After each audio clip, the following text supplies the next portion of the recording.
skill bagaimana berkomunikasi, dan terutama ini ada di tantangan baru nih. Kita sudah memasuki abad ke-21.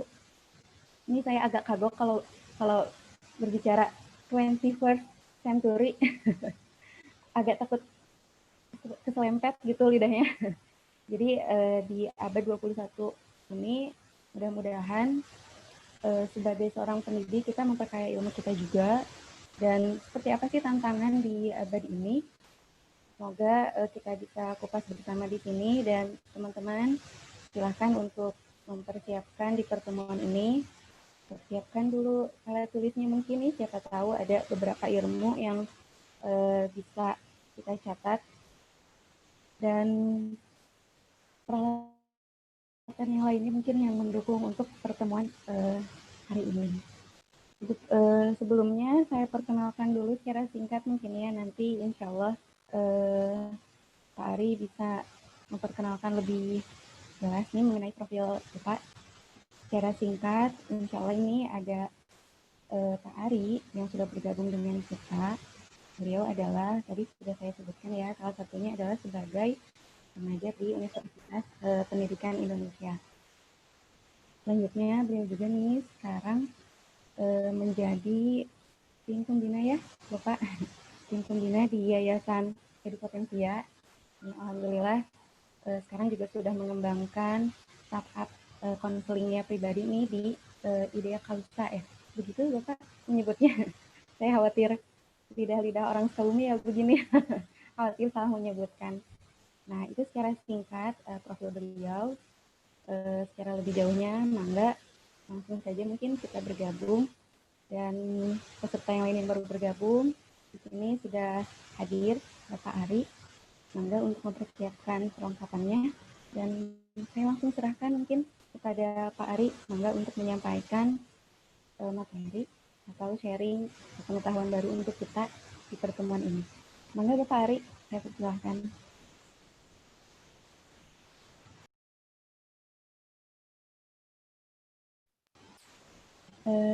Sudah terdengar? Nah, iya, baru saja Ya. dengar. Mangga Bapak. Alhamdulillahirabbil alamin. Pada kesempatan ini kita bisa berjumpa. Ada beberapa wajah yang sudah familiar. Pada kesempatan ini kita akan kaji sebuah persoalan terkait dengan komunikasi sebagai salah satu hal yang esensial bagi bagi kita ya, sebagai pendidik bahwa atau calon pendidik, kayaknya masih pada muda-muda nih.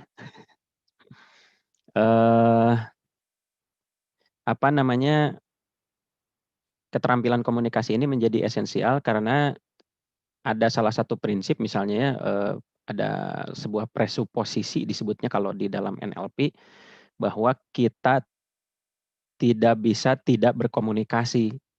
Nah, oleh karena itu komunikasi itu sangat penting gitu ya untuk kita miliki keterampilan komunikasi itu untuk memfasilitasi perkembangan perkembangan dari siswa secara optimal. Ya, mungkin biar lebih jelasnya saya share screen ya, bentar.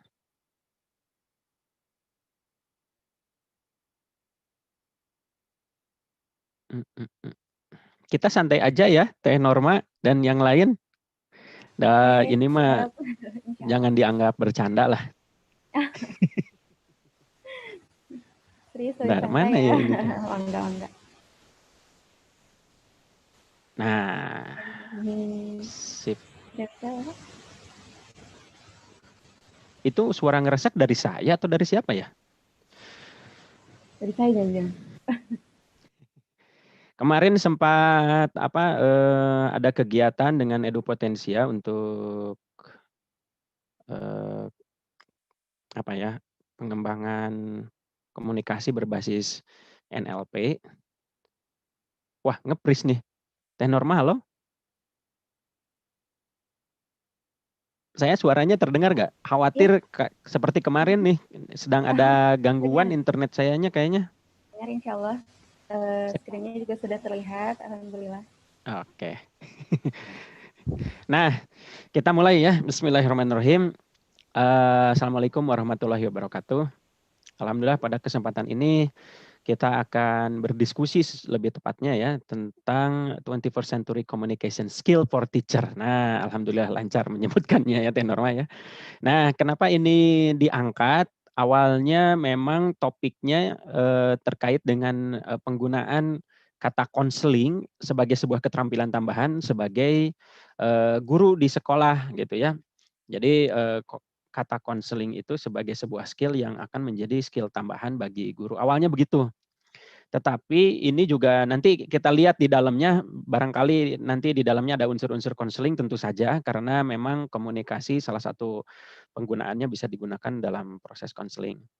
Nah, kenapa saya tambahkan 21st century skill communication bagi guru, karena memang sekarang momennya gitu ya, momen abad 21 lah, biar aman abad 21 tidak 21st century.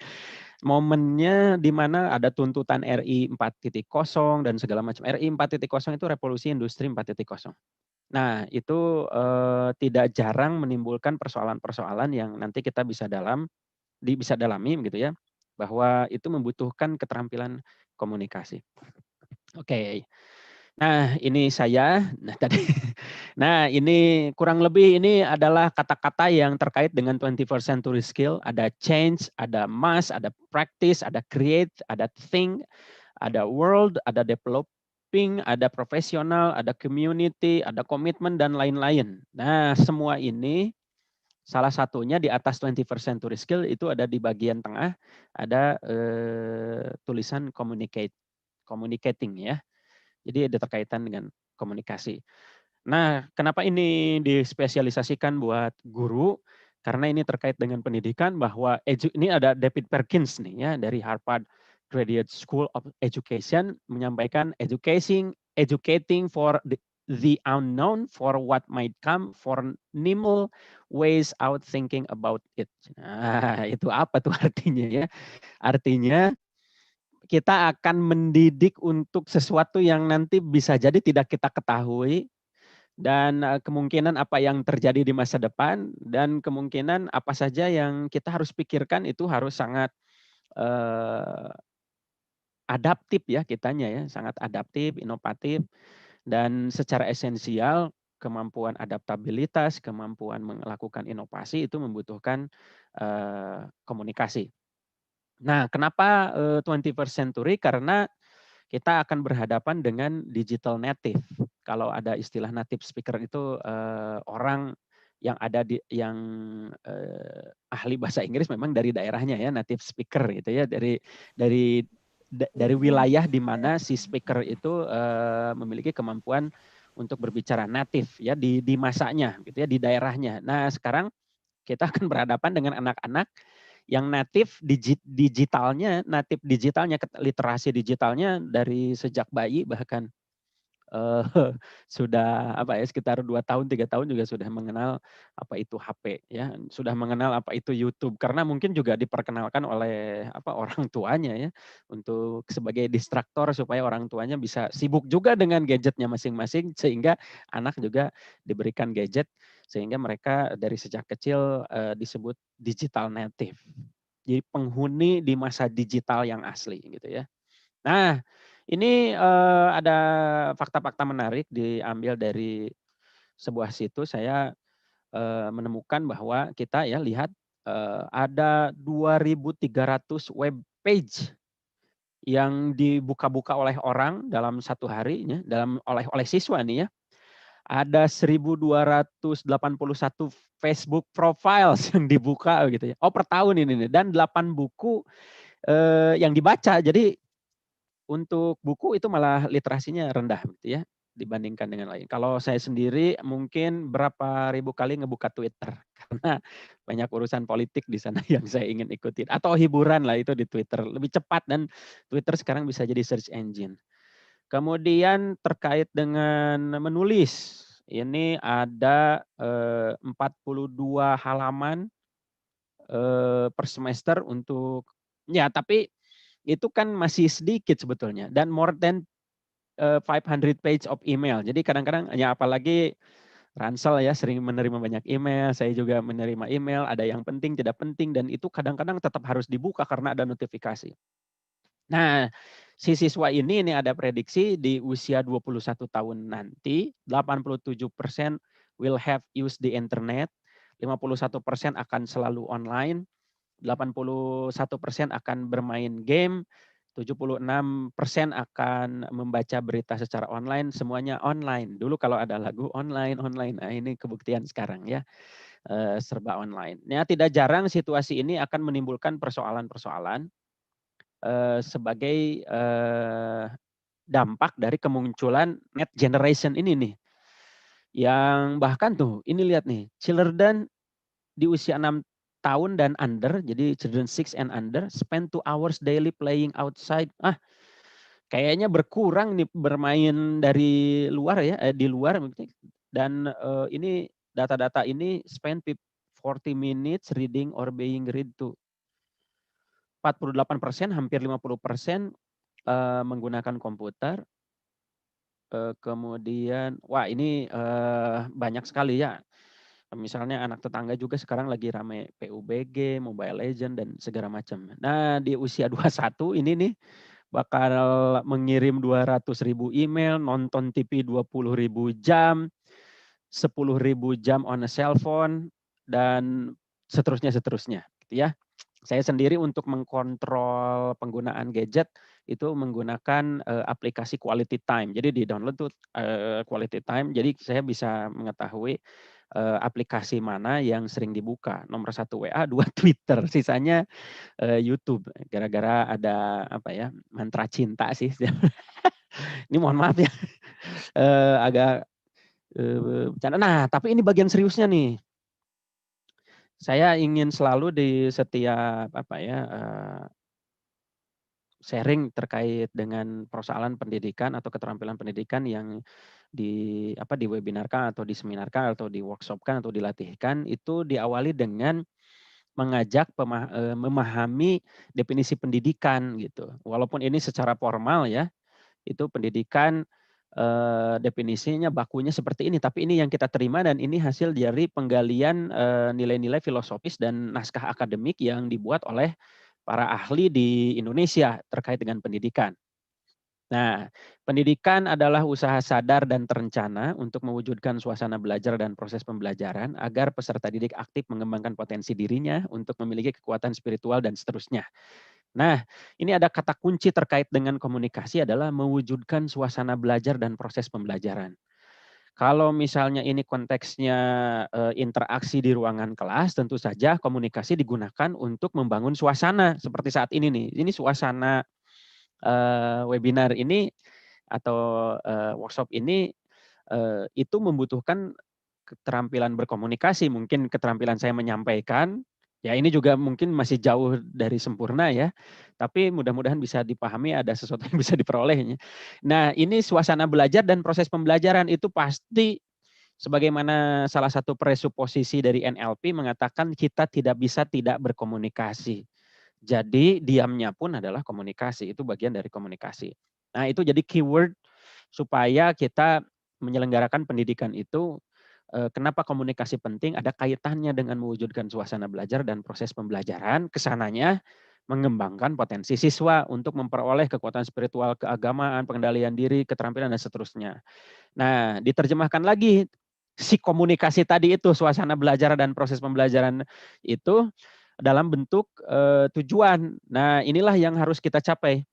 Dari mulai beriman, bertakwa, sehat, berilmu, cakap, kreatif, demokratis, dan bertanggung jawab, ini adalah hasil dari proses komunikasi.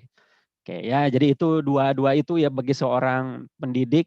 Ini sebetulnya saya hafal sih, cuma tidak ditunjukkan biar tidak kelihatan sombong ya.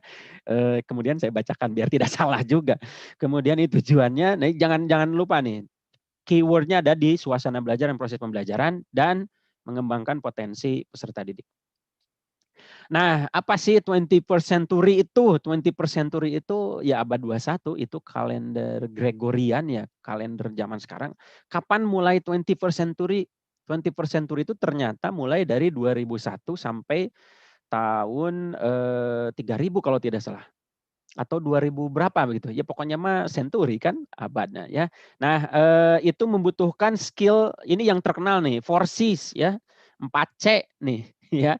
Ada yang pertama critical thinking skill, yang kedua collaboration, yang ketiga creativity, yang terakhir adalah communication. Menurut saya critical thinking skill itu juga bisa kita latih melalui komunikasi, dan berkolaborasi bisa jadi, ya bukan bisa jadi lagi, wajib membutuhkan komunikasi. Dan kreativitas, kalau misalnya kreativitas tinggi tapi tidak memiliki kemampuan untuk mengkomunikasikan, percuma gitu ya. Jadi kreativitasnya dimakan sendiri.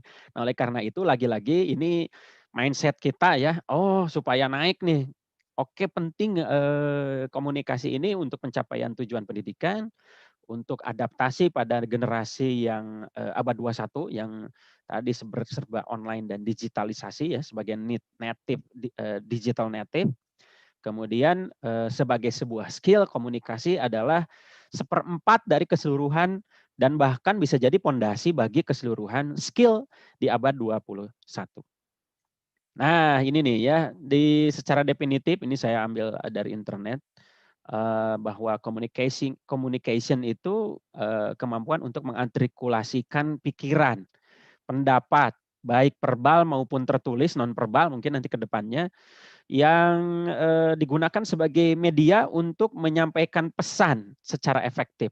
Jadi komunikasi ini digunakan untuk mengartikulasikan pikiran, pendapat baik secara verbal maupun non verbal, yaitu bisa salah satunya melalui tulisan sebagai sebuah cara menyampaikan pesan. Nah, bagaimana pesan-pesan itu disampaikan, kemudian dalam tanda kutip bagaimana guru terutama memiliki keterampilan berkomunikasi untuk mengembangkan potensi siswa. Tadi nanti kita akan diskusikan bersama-sama, ya. Nah, ini ada karakteristik guru abad 21 yang saya saya formulasikan hasil dari pendekatan NLP. Yang pertama, guru yang memiliki kompetensi itu untuk abad 21 adalah guru yang know what you want, tahu apa yang diinginkan. Nah, saya juga salut nih pada yang semua sudah hadir di sini, menginvestasikan waktu dan biaya misalnya ya, untuk hadir di sini, untuk mengetahui sesuatu yang bisa jadi bermakna, dan mudah-mudahan memang ia bisa dimanfaatkan.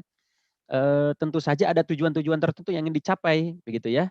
Nah, misalnya untuk tema ini tentang komunikasi abad 21, tentu saja itu bagian dari tahu bahwa mengikuti kegiatan ini manfaatnya akan seperti apa gitu ya. Kalau misalnya kurang tentu akan belajar lagi, karena karakteristik guru abad 21 diharapkan know what you want, tahu apa yang diinginkan. Jadi jelas, detail, ada clarity, ada kejelasan, semakin jelas semakin baik karena kan mudah diimplementasikan gitu ya.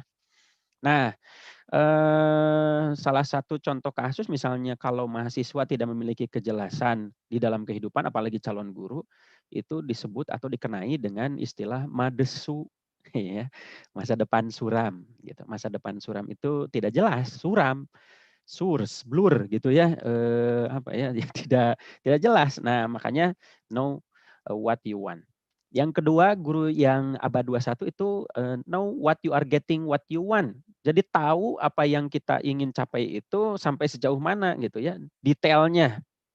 Untuk dalam konteks komunikasi tentu saja kita potensi alat komunikasinya lengkap ya.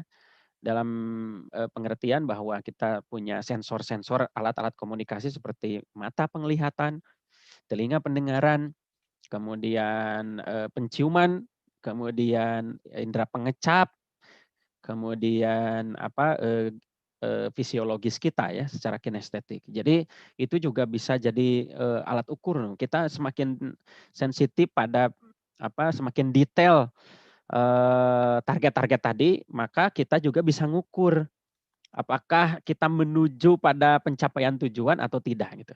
Ini ada keterukuran. Yang berikutnya ada memiliki kemampuan yang luwes lah ya, have the flexibility to change, ada fleksibilitas untuk berubah. Karena Ya ada PSBB, ada apa ya sekarang itu bukan OKB ya, AKB adaptasi kebiasaan baru, OKB mah orang kaya baru. Adaptasi kebiasaan baru ini sesungguhnya kan itu natural ya, secara filosofi ya tidak bisa kita lepas dari proses perubahan karena itu tidak bisa ditunda-tunda gitu ya. Ya, corona ini itu bisa dianggap sebagai sebuah berkah juga untuk percepatan perubahan pengembangan pribadi. Ya salah satunya kan ini bisa dengan mudah, dengan dalam tanda kutip murah lah gitu ya untuk mengikuti sebuah pelatihan atau webinar. Sekarang banyak yang muncul di mana-mana untuk menambah keterampilan kita untuk beradaptasi. Nah, adaptasi ini membutuhkan fleksibilitas. Kalau kitanya kaku, itu akan mudah patah dalam pengertian kalau sesuatu yang kaku dipaksa, untuk berubah, tapi yang si sesuatunya itu kaku, stiff gitu ya, ya bisa jadi patah dan patah itu kan mematikan dalam tanda kutip. Tapi kalau fleksibel, mengikuti alur gitu ya, nah itu, akan lebih baik. Nah itu salah satu karakter guru yang harus dimiliki. Yang berikutnya adalah modeling. Nah, ini karena tema ini basisnya saya ambil dari NLP, maka NLP itu bisa digunakan untuk mengidentifikasi model-model orang-orang yang sukses nih. Sekarang banyak webinar, banyak tayangan YouTube, waktu luang lebih banyak. Mungkin kita kan ada istilah begini sekarang itu jumlah informasi yang ada di dunia itu lebih banyak, eh, lebih masif lagi dibandingkan dengan jadi tidak sebanding dibandingkan dengan kemampuan otak dan waktu orang untuk untuk menerimanya gitu ya. Nah, itu berhubungan dengan keterampilan kita untuk memilih mana yang bisa dimodel. Misalnya sekarang saya baru saja tadi malam lagi melihat ada istilah Toastmaster ya, nanti cari di YouTube Toastmaster bagaimana cara melakukan presentasi di publik secara luas itu langkah-langkahnya seperti apa. Di sana ada lombanya Toastmaster ya, public speaking gitu ya. Tapi itu ada aturan-aturan tertentu. Nah, kita bisa model nih. Guru abad 21 tidak tidak berdiam diri saja begitu ya untuk hanya ada informasi lewat, ada informasi yang bahkan tidak bermanfaat dibaca, diterima, makanya kita juga harus berdoa tuh betul-betul ya. Semoga eee, ilmu yang kita pelajari itu bermanfaat begitu. Nah, makanya kita harus pandai-pandai memilih model yang akan kita tiru untuk salah satu skill tertentu yang kita targetkan, misalnya komunikasi kita lakukan pemodelan. Nah, nanti kita coba lihat ya, barangkali nanti ada simulasi misalnya untuk, melakukan komunikasi yang bersifat terapeutik atau developmental nanti bisa kita lakukan, nanti kita bisa model. Yang berikutnya adalah tentu saja guru abad 21 tidak bisa nunggu tapi harus take action. Jadi ini adalah 5 karakteristik guru abad 21. Oke, yang berikutnya. Nah, ini secara teoretik apa sih tujuan komunikasi itu?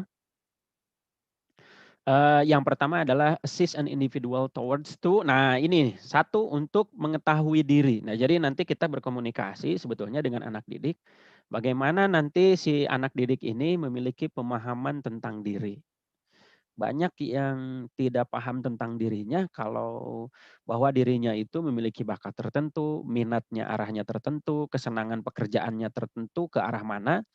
Tetapi pada pengambilan keputusan karir misalnya ya, jurusan atau apa, bisa jadi salah karena tidak diawali dengan self knowledge yang baik, ya. Yang kedua adalah untuk self realization. Nah, untuk merealisasikan diri. Jadi kalau sudah tahu nanti bisa kita realisasikan. Realisasi ini bisa jadi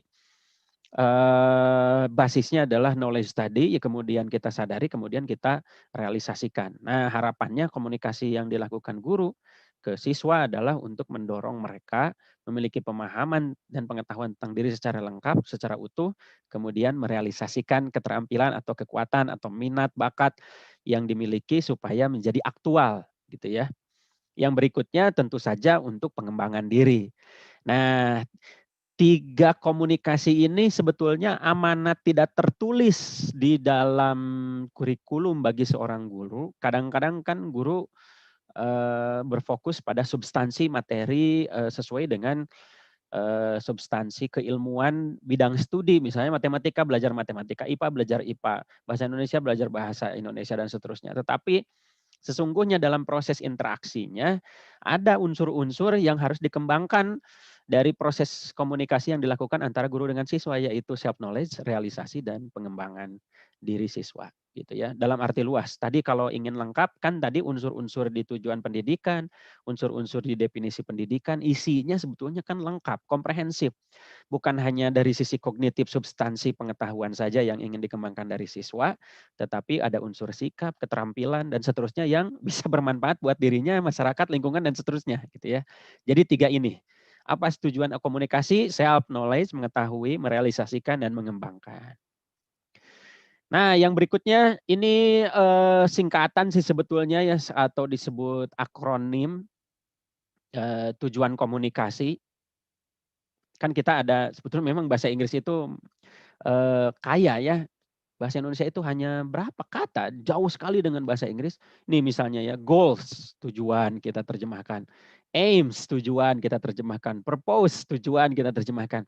Nah tadi aims itu lebih tinggi daripada purpose. Nah purpose ini tujuan komunikasinya lebih spesifik. Pertama kita komunikasi digunakan untuk mendampingi, assistance. Yang kedua untuk mengembangkan pasti karena tadi ada proses untuk mengembangkan self development dari siswa. Yang berikutnya adalah fast information, ini bisa jadi fast atau bisa jadi fast, informasi yang cepat. Kan siswa kita tentu saja salah satu yang yang diperlukan siswa dari seorang guru adalah informasi atau pengetahuan yang banyak tentang sesuatu. Nah, melalui komunikasi kita sebagai guru adalah memfasilitasi fast information ya. Yang berikutnya komunikasi dilakukan oleh guru kepada siswa sebagai inspirasi ya, untuk menginspirasi. Mungkin nanti dalam proses komunikasi di kelas atau misalnya dalam proses daring seperti ini berkomunikasi dengan orang tua atau siswa secara langsung itu isinya bisa jadi mengubah seseorang atau mengubah peserta didik yang kita ajak komunikasi karena gara-gara inspirasi yang kita tampilkan melalui komunikasi. Yang berikutnya adalah tentu saja komunikasi pada akhirnya ingin memberikan solusi, memberikan dalam pengertian memberi kesempatan untuk sama-sama mencari solusi. Nanti kita belajar bahwa target dari komunikasi itu relasi guru dengan siswa adalah untuk memandirikan salah satunya. Nah, solusi ini dicari bersama. Kalau bisa tentu saja kita stimulasi supaya solusi itu muncul dari siswa. Yang berikutnya tujuan dari komunikasi kita sebagai guru adalah untuk encouragement. Encouragement itu penyemangat, mendorong untuk kalau misalnya terpuruk untuk menjadi bangkit, kalau misalnya hanya berdiam diri untuk bergerak, kalau yang sudah bergerak untuk menjadi lari, encouragement gitu ya. Nah, kalau disingkat purpose of communication atau tujuan komunikasi adalah advice ya, advice, assistance, development, fast information, inspiration, solution dan encouragement. Oke ya. Yang berikutnya adalah tipe-tipe komunikasi. Jenis-jenis komunikasi ada direktif langsung ya.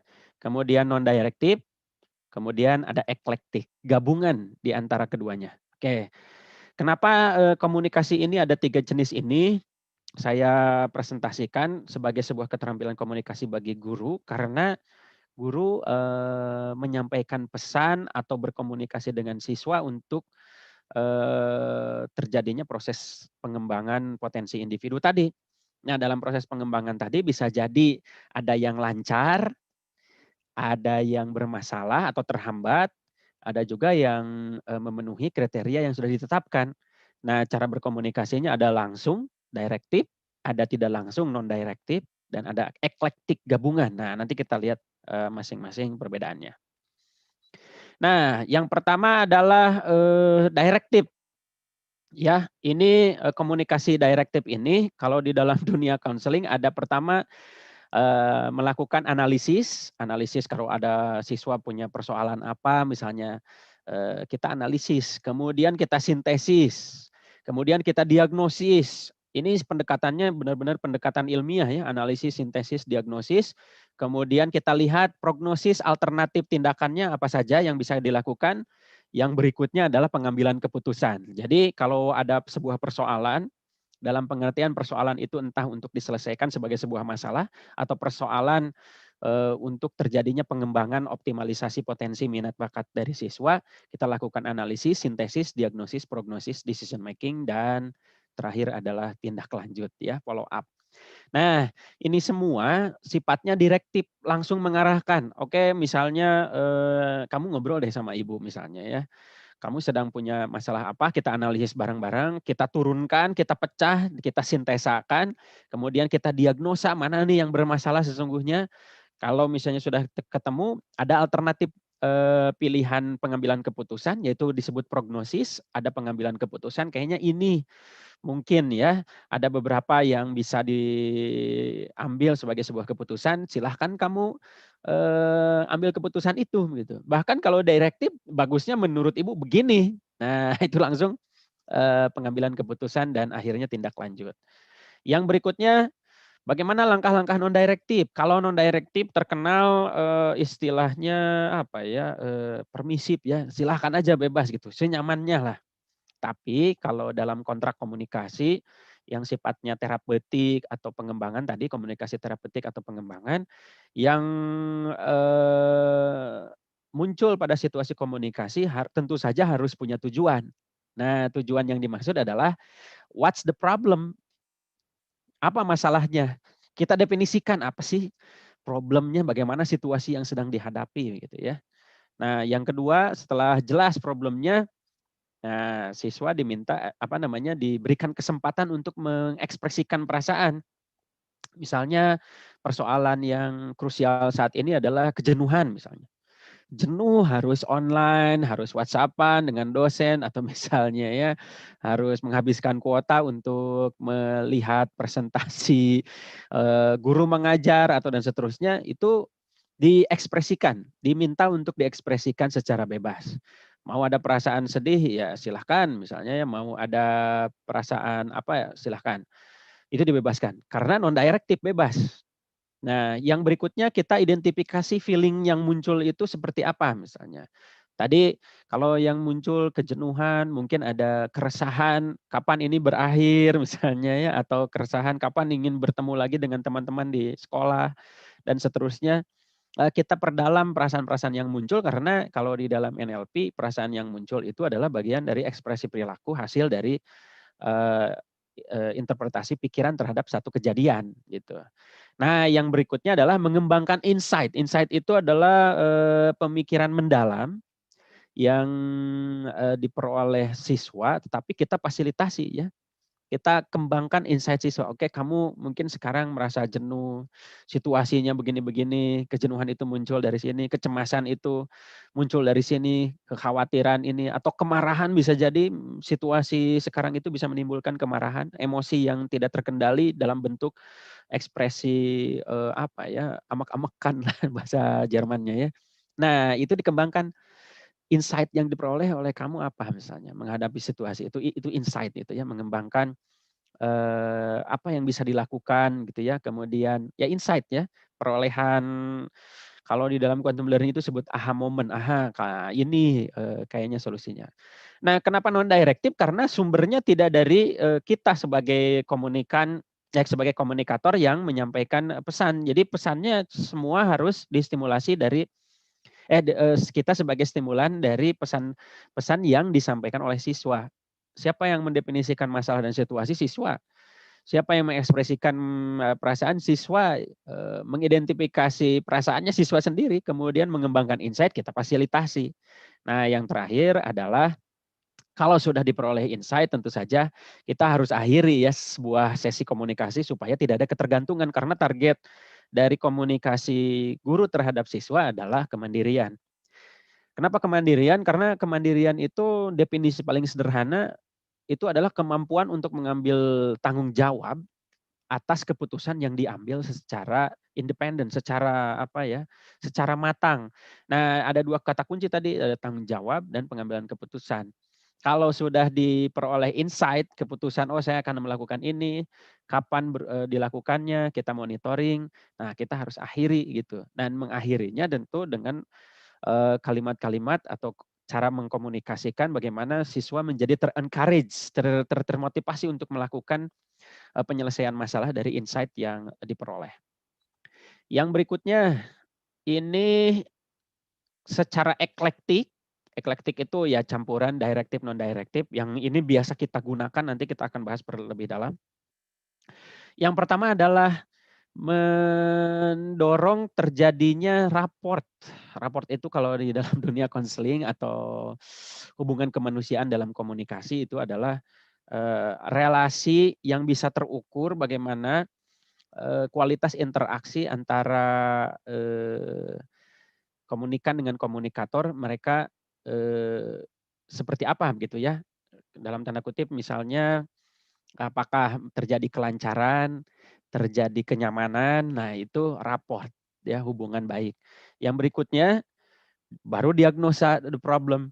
Nah, memang salah satu kunci terjadinya raport yang baik adalah kita sebagai konselor harus memiliki apa ya istilahnya trustworthiness, apa ya, bisa dipercaya. Kan nomor 1 trust. Nah, untuk membangun trust itu maka kita harus punya integritas sebagai guru. Kalau sedikit saja celah, si guru itu mah comel misalnya, mulutnya ember, bocor gitu. Nah, tidak mungkin ada raport, dan itu raport adalah sebagai alat pembuka.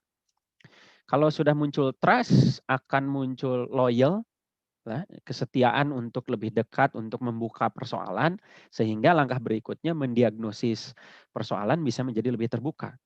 Tidak mungkin memang siswa atau siapapun akan berbicara banyak tentang persoalan yang sedang dihadapinya kalau tidak ada raport, dan raport itu kata kuncinya di trust gitu ya. Apakah yang hadir di sini pada mudah dipercaya atau sama bocornya, nah itu akan beresiko pada establishing rapport gitu ya. Nah, kemudian setelah ini asumsinya semua sudah baik ya, hubungannya baik, kemudian saling percaya.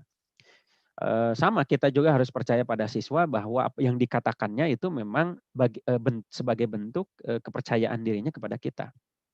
Nah, yang berikutnya adalah menganalisis kasus, ya, analyzing the case. Nah, kalau sudah ada hasil diagnosisnya kan itu bisa dipecah tuh, apa saja persoalannya, lalu kita bisa menganalisis kasusnya. Yang berikutnya adalah mempersiapkan rencana, ya, untuk memodifikasi perilaku kalau ada kaitannya dengan pengambilan keputusan yang berujung pada tindakan-tindakan tertentu. Nah, ada persiapan, ya, nanti kamu akan begini, harus begini, begini, begini, atau silakan dibuat timeline-nya apa yang akan dilakukan begitu ya.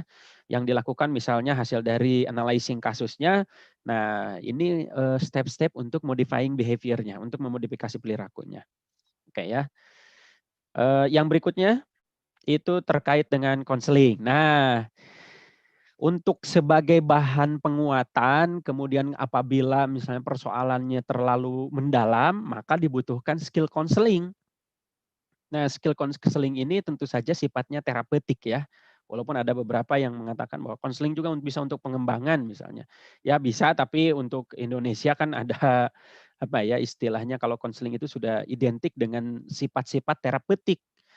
Karena konseling bagi kita para pendidik gitu ya, itu diawali dengan kata bimbingan, dan bimbingan itu sendiri dibuat frasenya dengan konseling ada kata dan, artinya beda antara bimbingan dan konseling. Nah, konseling dalam konteks komunikasi eklektik ini adalah sebagai bagian dari proses mengidentifikasi, merumuskan dari modifikasi perilaku yang sudah tadi ditentukan supaya lebih ada penguatan atau kita bisa lebih mendalami barangkali ada hal-hal yang menghambat sebagai sebuah persoalan, maka dilakukan konseling gitu ya, dari mulai tahap awal dan seterusnya sampai akhir sesi konseling. Yang berikutnya adalah follow up, tentu saja setelah selesai konseling sudah relief, misalnya perasaannya sudah lumayan nyaman, kemudian identifikasi kasusnya jelas, yang harus diselesaikan apa, perilaku yang harus dilakukan apa, proses konseling sudah menyelesaikan itu semua, kemudian tentu saja di setiap proses konseling atau komunikasi antara guru dengan siswa harus dilakukan tindak lanjut. Jangan sampai apa yang sudah dilakukan itu angin lalu begitu ya, sudah menghabiskan waktu apa kan berkahnya ilmu atau berkahnya hasil sebuah pemikiran itu pada tindakan. Jadi kalau tidak di follow up, tindak lanjutnya seperti apa ya percuma saja gitu ya. Dari 1, 2, 3, 4, 5 aktivitas itu kalau aktivitas ke-6 tidak dilakukan ya hanya lewat begitu saja gitu ya. Nah, tipe-tipe komunikasi yang lain selain yang 3 tadi, ada yang berdasarkan lamanya waktu berkomunikasi, ada long term atau ada short term. Kalau short term itu ya sebentar saja, mungkin persoalan tidak terlalu mendalam. Long term bisa dalam jangka waktu yang panjang, bisa dalam proses dalam satu waktu itu lama, masalah selesai misalnya ya ada sampai bisa ditindaklanjuti, atau dalam jangka waktu long term komunikasi itu nanti kita pecah yuk. Pertama persoalan kamu yang ini, kamu tindakannya ini sudah diyakinkan bahwa kamu akan melakukan itu kapan dan seterusnya kita selesaikan. Nanti untuk persoalan yang lain kita lanjutkan di waktu yang lain. Nah, itu kita bisa strict, bisa tegas kepada siswa untuk sebagai bagian dari kontrak komunikasi supaya tidak terjadi ketergantungan tadi. Nah, kan banyak misalnya konselor juga yang punya kasus banyak tapi orangnya itu-itu saja karena tidak terjadi ketergantungan. Nah, itu ada kaitannya dengan nasihat juga. Nah, advice tadi akronim itu untuk tujuan komunikasinya ya, tapi kalau advice sebagai nasihat, kalau di dalam konseling sebetulnya hukum hukum awalnya adalah haram gitu ya, nasihat itu. Karena apa? Karena resiko membuat siswa ketergantungan dan membuat siswa menjadi tidak meyakini kehadiran konselor itu bisa jadi muncul. Contoh ya, ini kasus nih, saya sendiri nih. Saya sendiri kan latar belakang IPA. Kemudian secara istiqomah setelah selesai dari SMA IPA masuk ke teknik kan, ke teknik elektro. Kenapa? Karena daripada masuk ke MIPA kan udah saya trauma di SMA matematika, IPA, fisika itu trauma, ya sudah saya masuk ke teknik biar agak teknik gitu ya. Cowok banget lah istilahnya. Nah, ternyata di teknik di semester 1, semester 2 ketemu fisika, ada Halidai Resnik bukunya tebal begini, matematika aljabar 1, aljabar 2.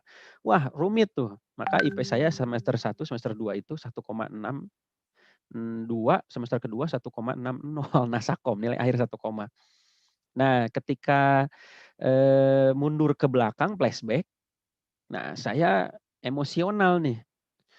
Apalagi ketika setelah IP buruk seperti itu kan merugi itu ya, lebih buruk bahkan dari 1,62 menjadi 1,60. Akhirnya saya mendatangilah UPT LBK, Unit Pelaksana Teknis Layanan Bimbingan Konseling. Saking galaunya waktu itu, bentuk galau saya di kosan itu tiba-tiba ada keinginan untuk membaca buku-buku formal. Dulu buku saya ketika masuk di kampus itu ada buku pedoman akademik kampus gitu. Ternyata ya saking galaunya kan mahasiswa yang normal tidak galau tidak akan pernah membaca buku itu kan. Buku apa itu?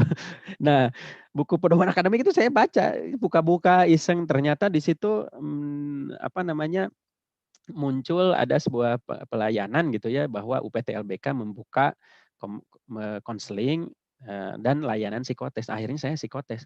Nah, hasil psikotesnya menunjukkan saya diprediksi, ada bagian prediksinya, akan lebih berhasil menempuh studi kalau nanti mengambil jurusan yang terkait dengan komunikasi bahasa atau sosial budaya. Nah, pada saat itu saya sedang di teknik, langsung kaget kan, langsung waduh ternyata salah jurusan. Itu menurut definisi bimbingan konseling salah jurusan ya. Tapi kalau saya ceritakan ke teman teknik, mereka akan mengatakan, ah kamu mah memang kebiasaan. Tidak bisa mengikuti. Ya memang saya kalau dalam perspektif bimbingan konseling ya lemah lah, tidak ada bakat, tidak ada talent untuk itu. Nah, dulu kan masuk IPA-nya juga. Nah ini yang bikin emosional tadi. Dulu masuk IPA itu saya secara direktif tanpa apa ya, tanpa dasar yang jelas, saya diminta untuk masuk ke IPA. Waktu itu ya IPA kan dianggap lebih gaya dibandingkan anak IPS dan bahasa. Kalau IPS kan ya selengean gitu kan, beda dengan anak IPA agak berkacamata, kemudian bawa tas, pakaian rapi, apa ya, agak intelek gitu ya. Atau, beda juga dengan anak bahasa yang jumlahnya sedikit, mudah dibully, baperan orang-orangnya, kemudian senang berbuat puisi, itu anak-anak bahasa. Nah, saya bangga di IPA. Ketika diarahkan oleh guru BK-nya, langsung ke IPA. Itu sebagai sebuah nasihat, kalau di masa depan saya terimanya baik, saya akan berterima kasih itu ke beliau ya, yang menasihati guru BK di SMA saya itu. Saya akan berterima kasih, "Pak, saya berterima kasih. Nasihat yang Bapak kasih itu sangat sangat apa, ajaib begitu ya, saking ininya, saking pasnya untuk masa depan saya." Tapi pada waktu itu ketika saya menerima hasil, wah, saya emosional begitu ya, tidak didampingi, tidak dilakukan komunikasi terapeutik, tidak dilakukan komunikasi untuk membuat pilihan-pilihan, cocoknya saya tuh di IPS atau apa, hanya sekedar, "Ri, kamu ini harus ke IPA, karena seluruh ketua OSIS yang ada di SMA Negeri 1 Cililin, sejak berdirinya SMA Negeri 1 Cililin, tidak ada yang ke IPS. Nah, akhirnya saya harus ke IPA, tapi saya bangga lagi bodohnya. Ya tapi kan maklum ya, yang salah pokoknya guru BK-nya, karena nasihat itu. Nah, bayangkan kalau nasihat itu bagus misalnya ya, dalam satu kasus yang lain misalnya, di kasus yang lain, ada siswa yang konsultasi dengan, guru BK. Konsultasinya langsung diberi nasihat. Nah ini, hukum kenapa hukum awalnya haram adalah nasihat itu resikonya gitu. Kalau nasihatnya diterima, "Oke baik Bu, aku akan lakukan deh. Menurut Ibu begitu mah." Dilakukan kemudian bagus, terjadi ketergantungan. "Bu, kemarin," balik lagi misalnya, "Bu, kemarin, sarannya bagus, aku minta saran lagi dong yang untuk kalau kasusnya begini gimana?" "Oke, kalau kasusnya begitu kamu begini begini begini." "Oke Bu," pergi lagi kan, "Oke Bu, bagus," balik lagi laporan, "Gimana kemarin?" "Bagus Bu saran Ibu." Nah itu ketergantungan. Maka kalau catatan konseling, guru BK ya umumnya, kok ini kasusnya macam-macam tapi itu-itu saja karena jangan-jangan karena nasihat guru BK-nya bagus gitu ya. Tapi resikonya yang kedua yang bahaya, nasihat itu diambil, kemudian dipraktekkan, dilakukan, ternyata berdampak negatif bagi siswa tersebut. Balik lagi kan, akhirnya jadi blaming, menyalahkan. "Ah si ibu mah teu bener ngasih nasihat teh, nasihat ibu salah Bu." Nah gitu, oleh karena itu, hukum nasihat awalnya haram, sampai yang bersangkutan itu harus mandiri mengambil keputusan. Karena, tadi target komunikasi interaksi guru dengan siswa adalah kemandirian, begitu ya, membuat mereka menjadi siap mengambil keputusan dan bertanggung jawab terhadap keputusan yang diambilnya itu, tidak menyalahkan orang lain dan tidak bergantung pada orang lain. Nah, gitu. Nah, kapan nasihat menjadi sangat halal? Nah, ini bicara halal haram. Nasihat menjadi sangat halal kalau, yang bersangkutan siswa sudah mengambil keputusan, memang kemandiriannya ada, tapi mengambil keputusan pada keputusan yang salah. Yang paling ekstrim misalnya, "Bu, aku bahagia menjadi gay." Misalnya ya. Nah, itu kan, dia sudah bahagia, mengambil keputusan sendiri, mandiri, tapi itu salah gitu ya. Ya katakanlah salah lah pokoknya mau dengan berbagai alasan, dari sisi agama saja sudah salah. Nah, kita masuk, "Kamu gini gini gini." Nah, baru nasihat. "Ini ya dengerin, ini berdasarkan gini gini gini gini." Itu, totally directive, over directive bahkan, harus lebih dari directive. Nah, oke, jadi mungkin agak agak panjang nih itu barusan ya. Nah, ada tipe yang lain ya terkait dengan, komunikasi, nanti komunikasi kita kadang bisa jadi mungkin sangat individual, sangat personal, dan juga bisa jadi komunikasinya dilakukan dalam setting kelompok, dalam bentuk klasikal atau beberapa orang dalam satu waktu. Kenapa ini penting? Juga apakah dalam komunikasi secara kelompok, sesuatu yang bisa dibahas itu beragam? Ya sebaiknya sebetulnya setting kelompok itu untuk menyelesaikan satu topik yang dirasakan oleh semua.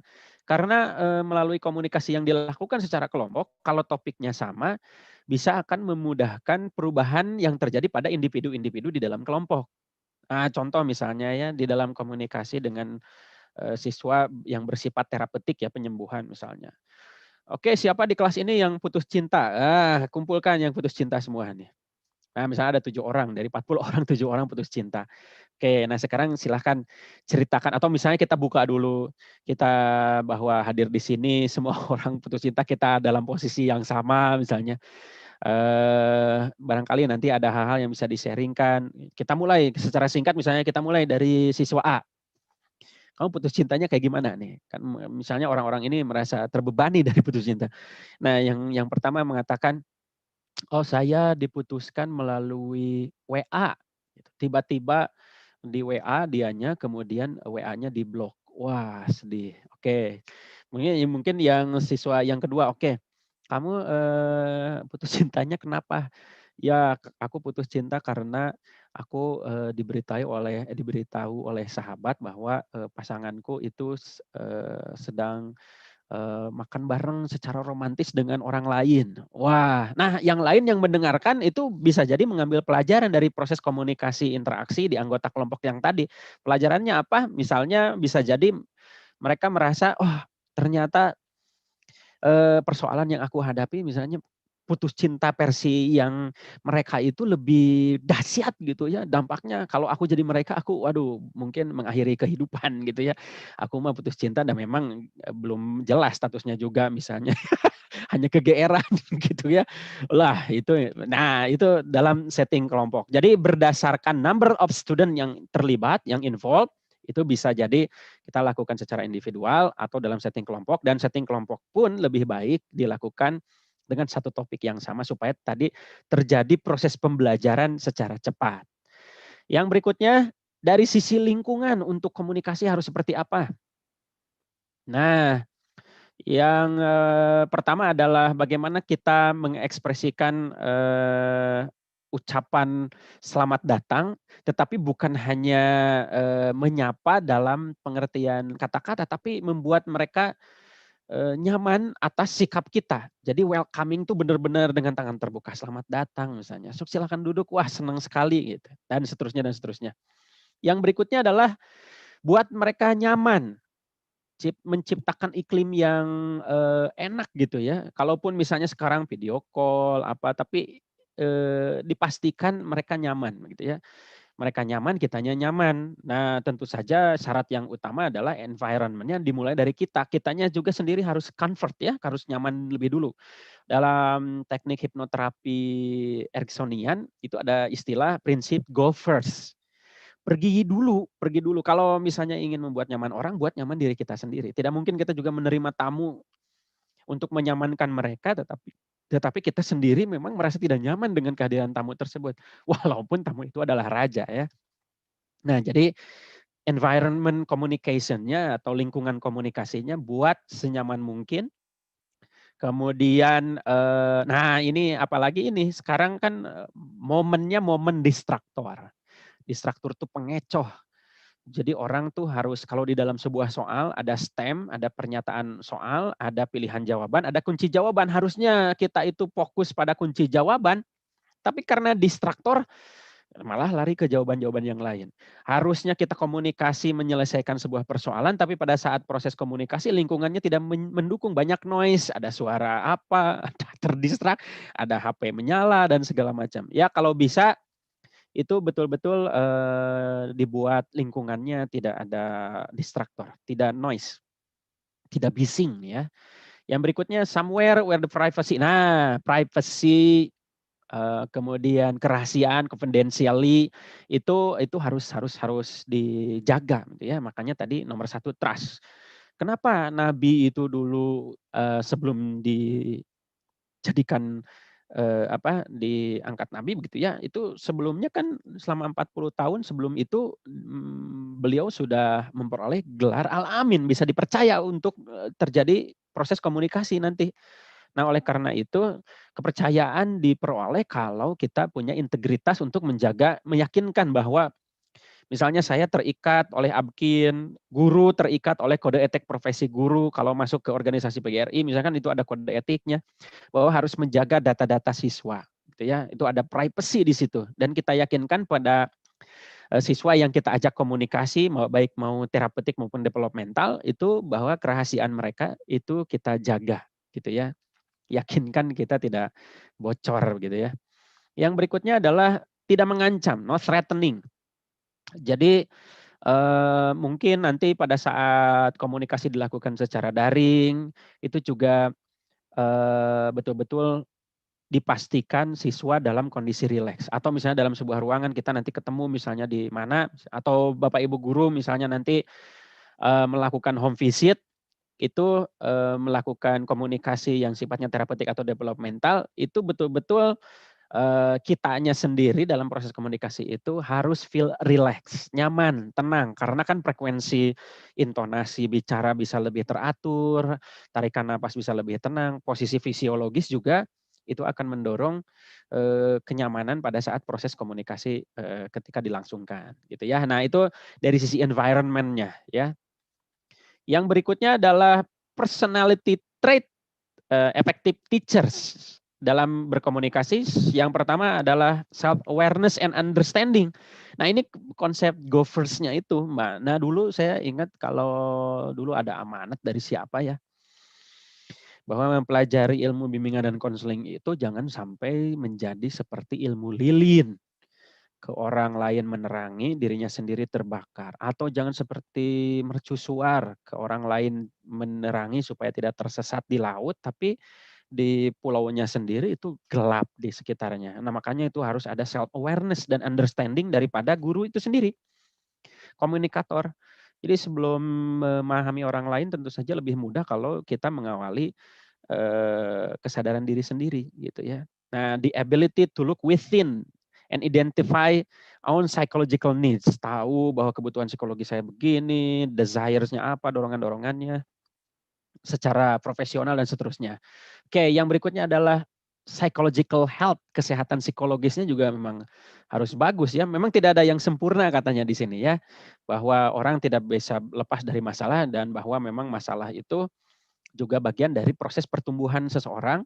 Tetapi kalau sebagai komunikator, guru yang akan melakukan komunikasi terapeutik atau developmental kepada siswa itu harus memiliki kondisi psikologis yang baik ya, sehat, harus sehat dulu. Karena kan tidak mungkin keyakinan siswa akan muncul, dia akan tertolong berkomunikasi dengan guru kalau gurunya sendiri tidak menunjukkan kondisi kesehatan psikologis yang tertampilkan begitu ya. Misalnya wah murung, apa banyak pikiran. Pada saat komunikasi mulai misalnya, "Pas saya ada masalah, Bapak juga sedang ada masalah, coba kita berbagi masalah." Nah, kacau lah itulah ya. Nah, jadi good psychological health itu adalah trait atau ciri personality yang harus dimiliki oleh seorang guru dalam melakukan komunikasi. Yang kedua adalah rapport building skill, keterampilan membangun hubungan tadi. Nah, secara teknis mungkin nanti kita praktekkan atau misalnya kita lakukan teknik-teknik salah satunya dari NLP yaitu melakukan matching, melakukan mirroring, melakukan pacing atau melakukan leading. Ya. Misalnya contoh rapport building skill yang secara teknis mungkin yang bisa dipraktekkan nanti kita berusaha menyamakan postur tubuh dengan lawan bicara. Misalnya kalau tarikan napasnya segitu, kita juga begitu mengikuti. Kemudian kita lakukan mirroring fisiologisnya. Nah, mirroring jangan salah paham ya, matching dan mirroring ini. Kadang-kadang bisa jadi salah paham ketika dalam praktek ada anak yang lagi marah. Kemudian ya, ekspresinya terlihat mukanya merah, tangannya dikepalkan, rambutnya acak-acakan, pakaiannya lusuh, mungkin habis berantem atau apa. Nah, karena ingin matching dan mirroring supaya terjadi hubungan, saya juga sebagai guru, tangan saya kepalkan, napas saya buat terengah-engah, wajah dibuat merah, ingin marah juga. Nah, tentu saja tidak seperti itu ya matching and mirroring. Konsepnya adalah secara fleksibel kita lakukan untuk terjadi proses eh, pembentukan raport yang baik gitu. Ada juga passing leading. Passing leading itu bagaimana kita membuat tema-tema yang disepakati bersama, kemudian kita bisa melead, melakukan menunjukkan arah pembicaraan akan larinya kemana. Tentu saja untuk menemukan solusi atau keputusan yang lebih baik bagi yang kita ajak bicara, gitu ya. Siswa yang dimaksud gitu ya. Oke, yang keempat adalah open minded. Open mindedness, ya keterbukaan pikiran, kita harus terbuka pikiran. Misalnya kita menerima kasus atau sebagai guru ya, sebagai guru misalnya nanti jadi wali kelas disodorkan ada persoalan siswa yang hamil misalnya. Bu, saya pas datang misalnya disodorkan sebuah kasus itu, datang ke kita menghadap, kemudian dengan muka merah mau menangis, kemudian tertunduk, postur tubuhnya juga sudah turun gitu ya, kemudian duduk, kemudian menceritakan ada apa misalnya kita tanya. Langsung dia menjawab misalnya, "Bu, saya hamil." Kan tidak mungkin kita, "Apa?" Kan gitu kan. Itu masih sinetron. Kemudian kameranya didekatkan, "Apa?" Gitu kan. Nggak gitu juga kali ya. Tapi kalau open minded itu ya kita dengarkan aja dulu, kita buat menggunakan paraphrasing misalnya, "Bu aku hamil." Kita bisa paraphrasing kan, "Oh kamu akan punya anak?" Nanti dia akan menjawab, "Iya." Nah gitu. Bukan, "Kok bisa? Ah masa?" Gitu. Kalau "ah masa" itu mungkin ada proses tanggung jawabnya terkait yang dengan gurunya, jangan-jangan begitu. Nah makanya kita harus berpikiran terbuka.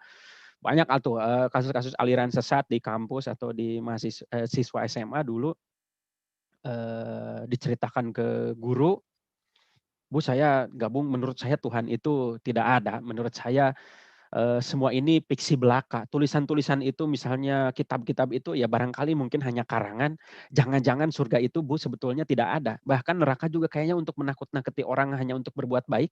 Padahal dengan, tidak adanya konsep surga dan neraka juga mungkin semua orang kan kalau baik ya, biasa saja kan, tidak itu." Nah itu kan kita harus open minded dulu kalau misalnya awalnya langsung, "Wah kamu sesat nih, kamu sesat, parah kamu sesat, kamu keluar." Itu adalah tidak open mind kitanya kalau bahaya gitu ya.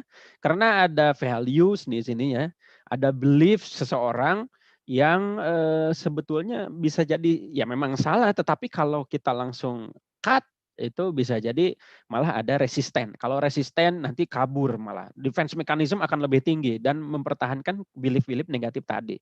Nah itu makanya salah satu personality traits atau ciri kepribadian dari seorang, guru komunikator yang efektif adalah pikiran terbuka.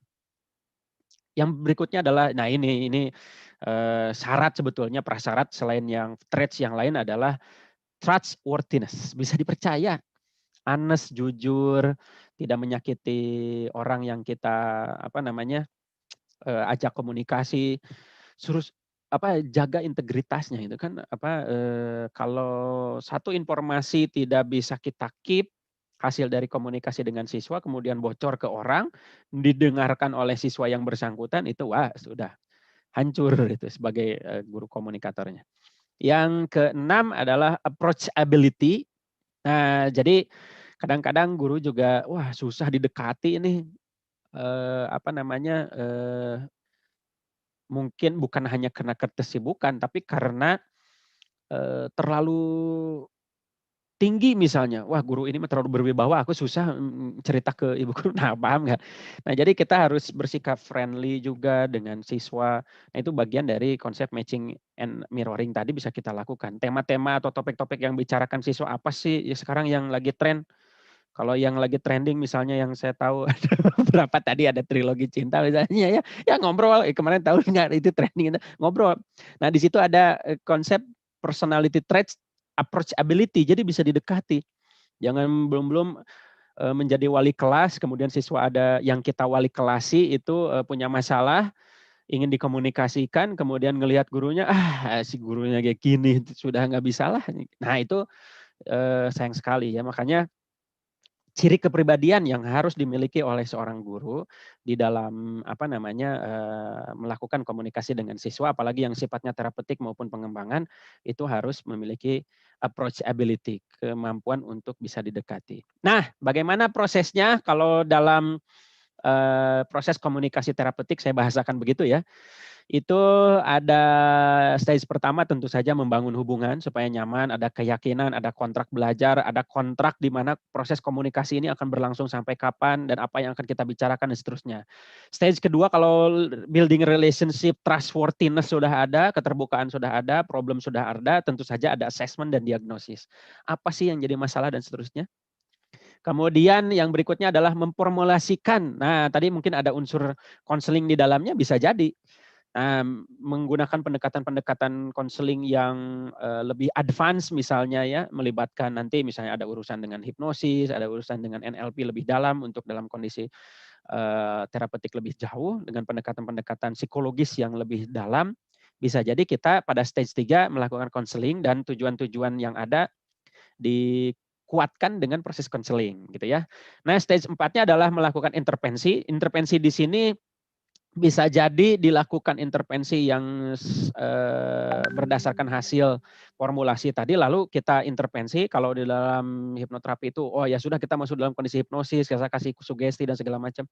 Atau misalnya setelah memformulasikan tujuan-tujuan konseling tadi ya, atau persoalan yang sedang dihadapi, oh sudah kamu saya beri tugas setiap minggu kalau ini ingin kamu merasa disiplin, kamu lakukan ini. Kalau kamu ada target untuk mengubah kebiasaan kamu menjadi lebih baik, ini buat scheduling. Nah, nanti dari mulai bangun tidur sampai tidur lagi kamu melakukan apa ini gitu. Nah, itu stage 4. Yang berikutnya adalah stage 5 terminasi dan follow up. Nah, terminasi ini lagi-lagi penting karena ini adalah akhir dari kontrak komunikasi dari guru terhadap persoalan yang dihadapi siswa. Ya, entah itu untuk pengembangan bakat minat atau tadi persoalan yang sifatnya perlu disembuhkan terapeutik ya. Nah, kenapa? Itu lagi-lagi supaya terjadi kemandirian, jangan sampai balik lagi. Dan yang paling penting setelah terminasi itu ada follow up. Minimal komunikasi yang paling sederhana untuk mengetahui keberhasilan proses adalah bertanya, gimana kemarin? Nah, sudah dilakukan atau belum? Bagaimana hasilnya? Itu follow up, tindak lanjut. Itulah proses komunikasi yang berikutnya. Nah, kita akan pecah nih ya. Stage 1 relationship building, ya tentu saja memperkenalkan diri, itu kalau sudah dikenal ya jangan dilakukan lagi ya. Nah, mendengar secara atentif ya, secara ada niat untuk mendengarkan, kan kadang-kadang guru juga dengan kesibukan kadang megang HP, pokoknya hadir. Mindfulness itu adalah kehadiran utuh dari ujung rambut sampai ujung kaki. Kemudian empati, keaslian, kehangatan untuk membangun hubungan. Kemudian nah selalu menyebutkan nama, jangan sampai itu juga bahaya juga ya kalau misalnya kita menangani sebuah kasus dan kasus itu terkait dengan siswa, siswa memiliki nama tertentu pada saat siswa sudah banyak bicara, "Bentar masalah kamu nama kamu itu siapa?" Lupa. Nah itu kacau itu. Yang berikutnya adalah memastikan kenyamanan fisiologis, kenyamanan ya konseling lah atau komunikasi. Kemudian kita juga memang bagusnya komunikasi itu dilakukan secara face to face, enaknya langsung karena kita bisa mengobservasi komunikasi nonverbal. Misalnya kita melakukan confronting, katanya kamu bilang kamu putus, tapi kamu wajahnya berseri-seri. Nah, itu juga kita mengobservasi komunikasi nonverbal. Yang berikutnya adalah stage tadi, yang kedua adalah melakukan assessment dan diagnosis. Isinya adalah melakukan observasi, melakukan pengungkapan, inquiry, begitu ya, pendalaman, kemudian menghubungkan fakta-fakta. Misalnya ada kasus begini, Pak saya merasa tidak berharga hidup teh. Apa yang membuat kamu tidak berharga? Ya aku kalau membandingkan dengan teman-teman atau adik saya kelihatannya lebih bahagia. Apa yang membuat kamu membandingkan misalnya? Kenapa harus dibandingkan? Apa hubungannya membandingkan orang lain yang terlihat bahagia dengan kebahagiaan kamu? Nah, itu diasosiasikan terus. Nah, itu bisa jadi bagian dari hipotesa-hipotesa nanti akan muncul. Ah, kalau begitu Pak saya terlalu ini ya, terlalu membanding-bandingkan dan membuat kebahagiaan saya sendiri tidak bisa tercapai gara-gara selalu membandingkan kebahagiaan orang lain. Nah, itu hipotesisnya kan. Terjadi hipotesis pada bagian asesmen dan diagnosis. Yang berikutnya adalah mencatat. Nah, penting juga itu harus mencatat. Jadi supaya informasi-informasi yang pernah kita terima itu tidak dilupakan. Misalnya di sesi berikutnya, pertemuan berikutnya kita melakukan therapeutic communication misalnya ya. Oke, waduh ada jadwalnya ketemu, oh kita ketemu lagi nih, gimana kabarnya, sampai di mana kita? Nah itu kalau begitu, bisa jadi mulai dari awal, terus misalnya jadi kekecewaan muncul, misalnya, "Bukan aku udah bilang minggu lalu aku teh begini, kenapa begitu?" Ibu masih belum paham juga karena kita tidak memiliki record information yang baik gitu, makanya catatan itu penting ya, jadi selalu tercatat. Yang berikutnya adalah memformulasikan tujuan komunikasi. Nah, rata-rata ini sih yang muncul, masalah-masalah yang umum dari siswa adalah untuk mengubah situasi atau perilaku yang tidak kita inginkan atau tidak siswa inginkan. Yang kedua untuk memiliki kemampuan mengatasi persoalan, to cope to better cope, mengatasi persoalan. Yang ketiga adalah mengimplementasikan keputusan-keputusan. Yang terakhir adalah untuk meningkatkan hubungan, kualitas hubungan. Bisa jadi ini persoalan-persoalan ini sebetulnya yang dihadapi oleh siswa. Nah, oleh karena itu kalau sudah jelas masalahnya apa, kita formulasikan kalau untuk mengubah perilaku yang tidak diinginkan. Tentu saja kita menggunakan to do list atau not to do list. Not to do list bisa jadi misalnya saya tidak lagi membuka Twitter lama-lama, saya tidak lagi ini, saya tidak lagi itu not to do list. Kalau to do list saya mulai saat ini dan seterusnya di jam sekian harus olahraga dan seterusnya. Atau terkait dengan kemampuan untuk mengatasi masalah, to cope with problems. Mengatasi masalah yang pertama saya harus tenang dulu, ini dulu, ini dulu. Atau ya kita buat formula-formula ya. Formula-formula dari hasil tujuan-tujuan komunikasi yang dilakukan dari tahap sebelumnya. Tahap yang keempat adalah intervensi dan pengambilan keputusan. Nah, rencana yang baik itu yang pertama ada kejelasan, clarity. Nah, harus clear dulu. Yang kedua, planable. Bisa diadaptasikan dengan waktu. Ya, misalnya kalau punya rencana itu mau kapan harus detail ya. Yang berikutnya harus arahnya positif dan fokus pada tindakan yang bisa dilakukan. Ya, orientasinya positif dan bisa dilakukan. Kalau misalnya ada pengambilan keputusan, wah saya tidak akan berperilaku baik lagi ke dia, itu juga tidak baik dan itu orientasinya kan negatif. Nah, ya secara esensial perencanaan yang efektif itu melibatkan siswa dan keterlibatan siswa itu akan menimbulkan motivasi untuk dilakukan, untuk berubah begitu ya. Kayak yang terakhir ada terminasi. Terminasi itu untuk mereview yang sudah kita lakukan, yang sudah kita bicarakan. Yang terakhir itu adalah mendorong siswa untuk mempunyai kemampuan begitu ya, untuk keyakinan pada hasil dari komunikasi yang kita lakukan. Yang terakhir menutup komunikasi itu juga bagian dari wujud profesionalisme guru. Wujud profesionalisme konselor.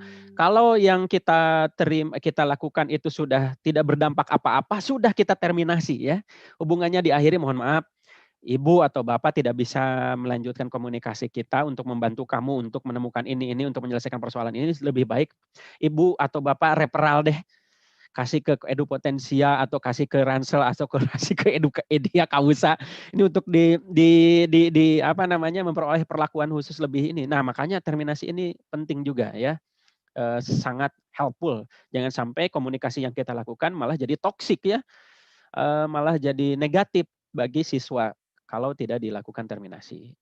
Nah, bagaimana supaya kita memiliki kesuksesan dalam proses komunikasi? Yang pertama, kita sebagai guru harus punya keinginan untuk membantu.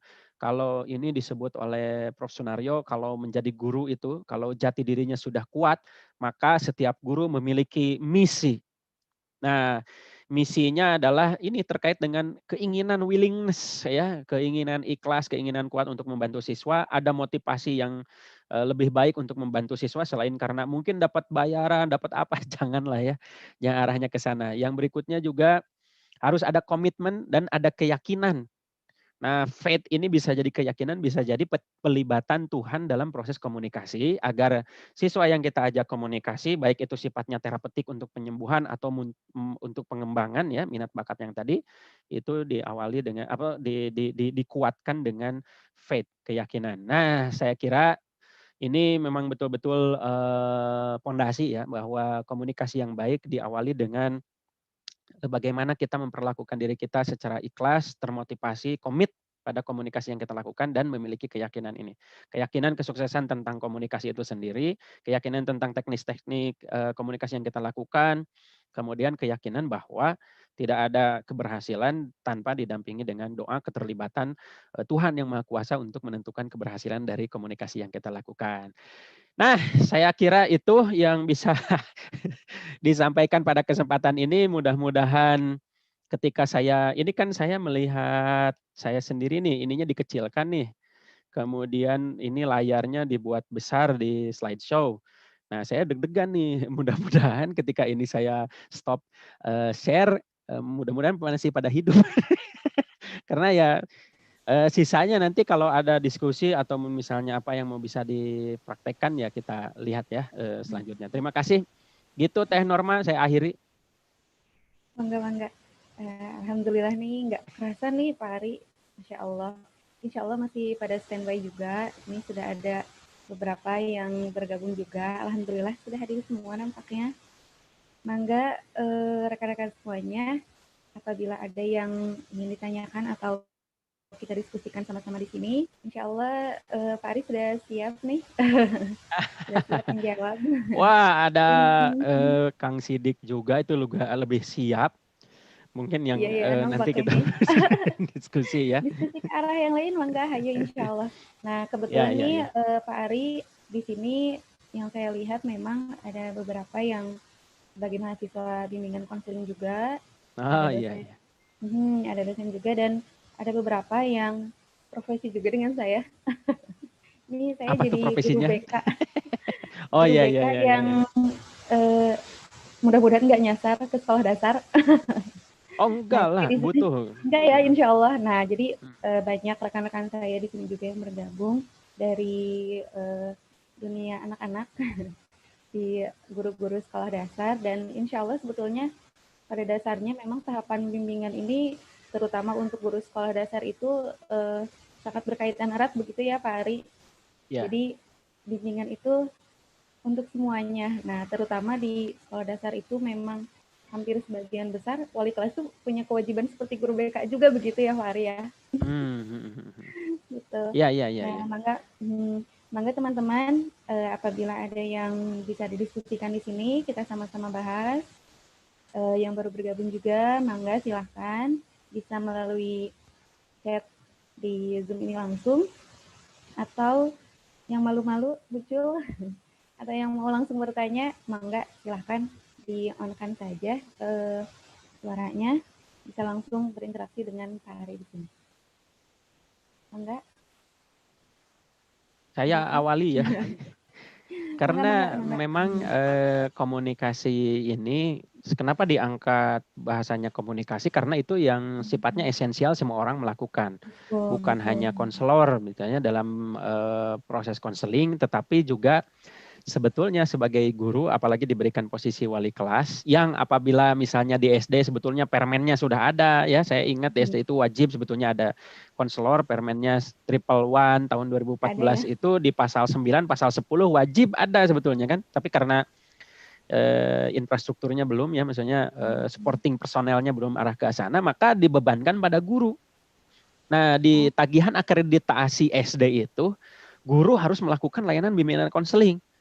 Nah, bagaimana caranya supaya memiliki kemampuan konseling? Nah, saya menggunakan bahasa komunikasi yang sifatnya membantu, yang bisa apa namanya membuat sesuatu siswa itu merasa disembuhkan, terapeutik sifatnya atau mengembangkan minat bakat yang ada. Jadi itu kan perlu dikomunikasikan. Nah, oleh karena itu komunikasi ini kalau dilihat dari kontennya tadi sebetulnya itu adalah konten-konten permukaan basic counseling skill sebetulnya ya.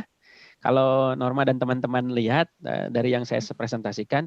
Nah, sekarang tinggal apa persoalan yang bisa ditangani oleh guru begitu ya sebelum direpralkan, katakanlah kalau guru sudah memiliki kemampuan komunikasi yang tadi saya ungkapkan ya, kemampuan basic-basic tadi.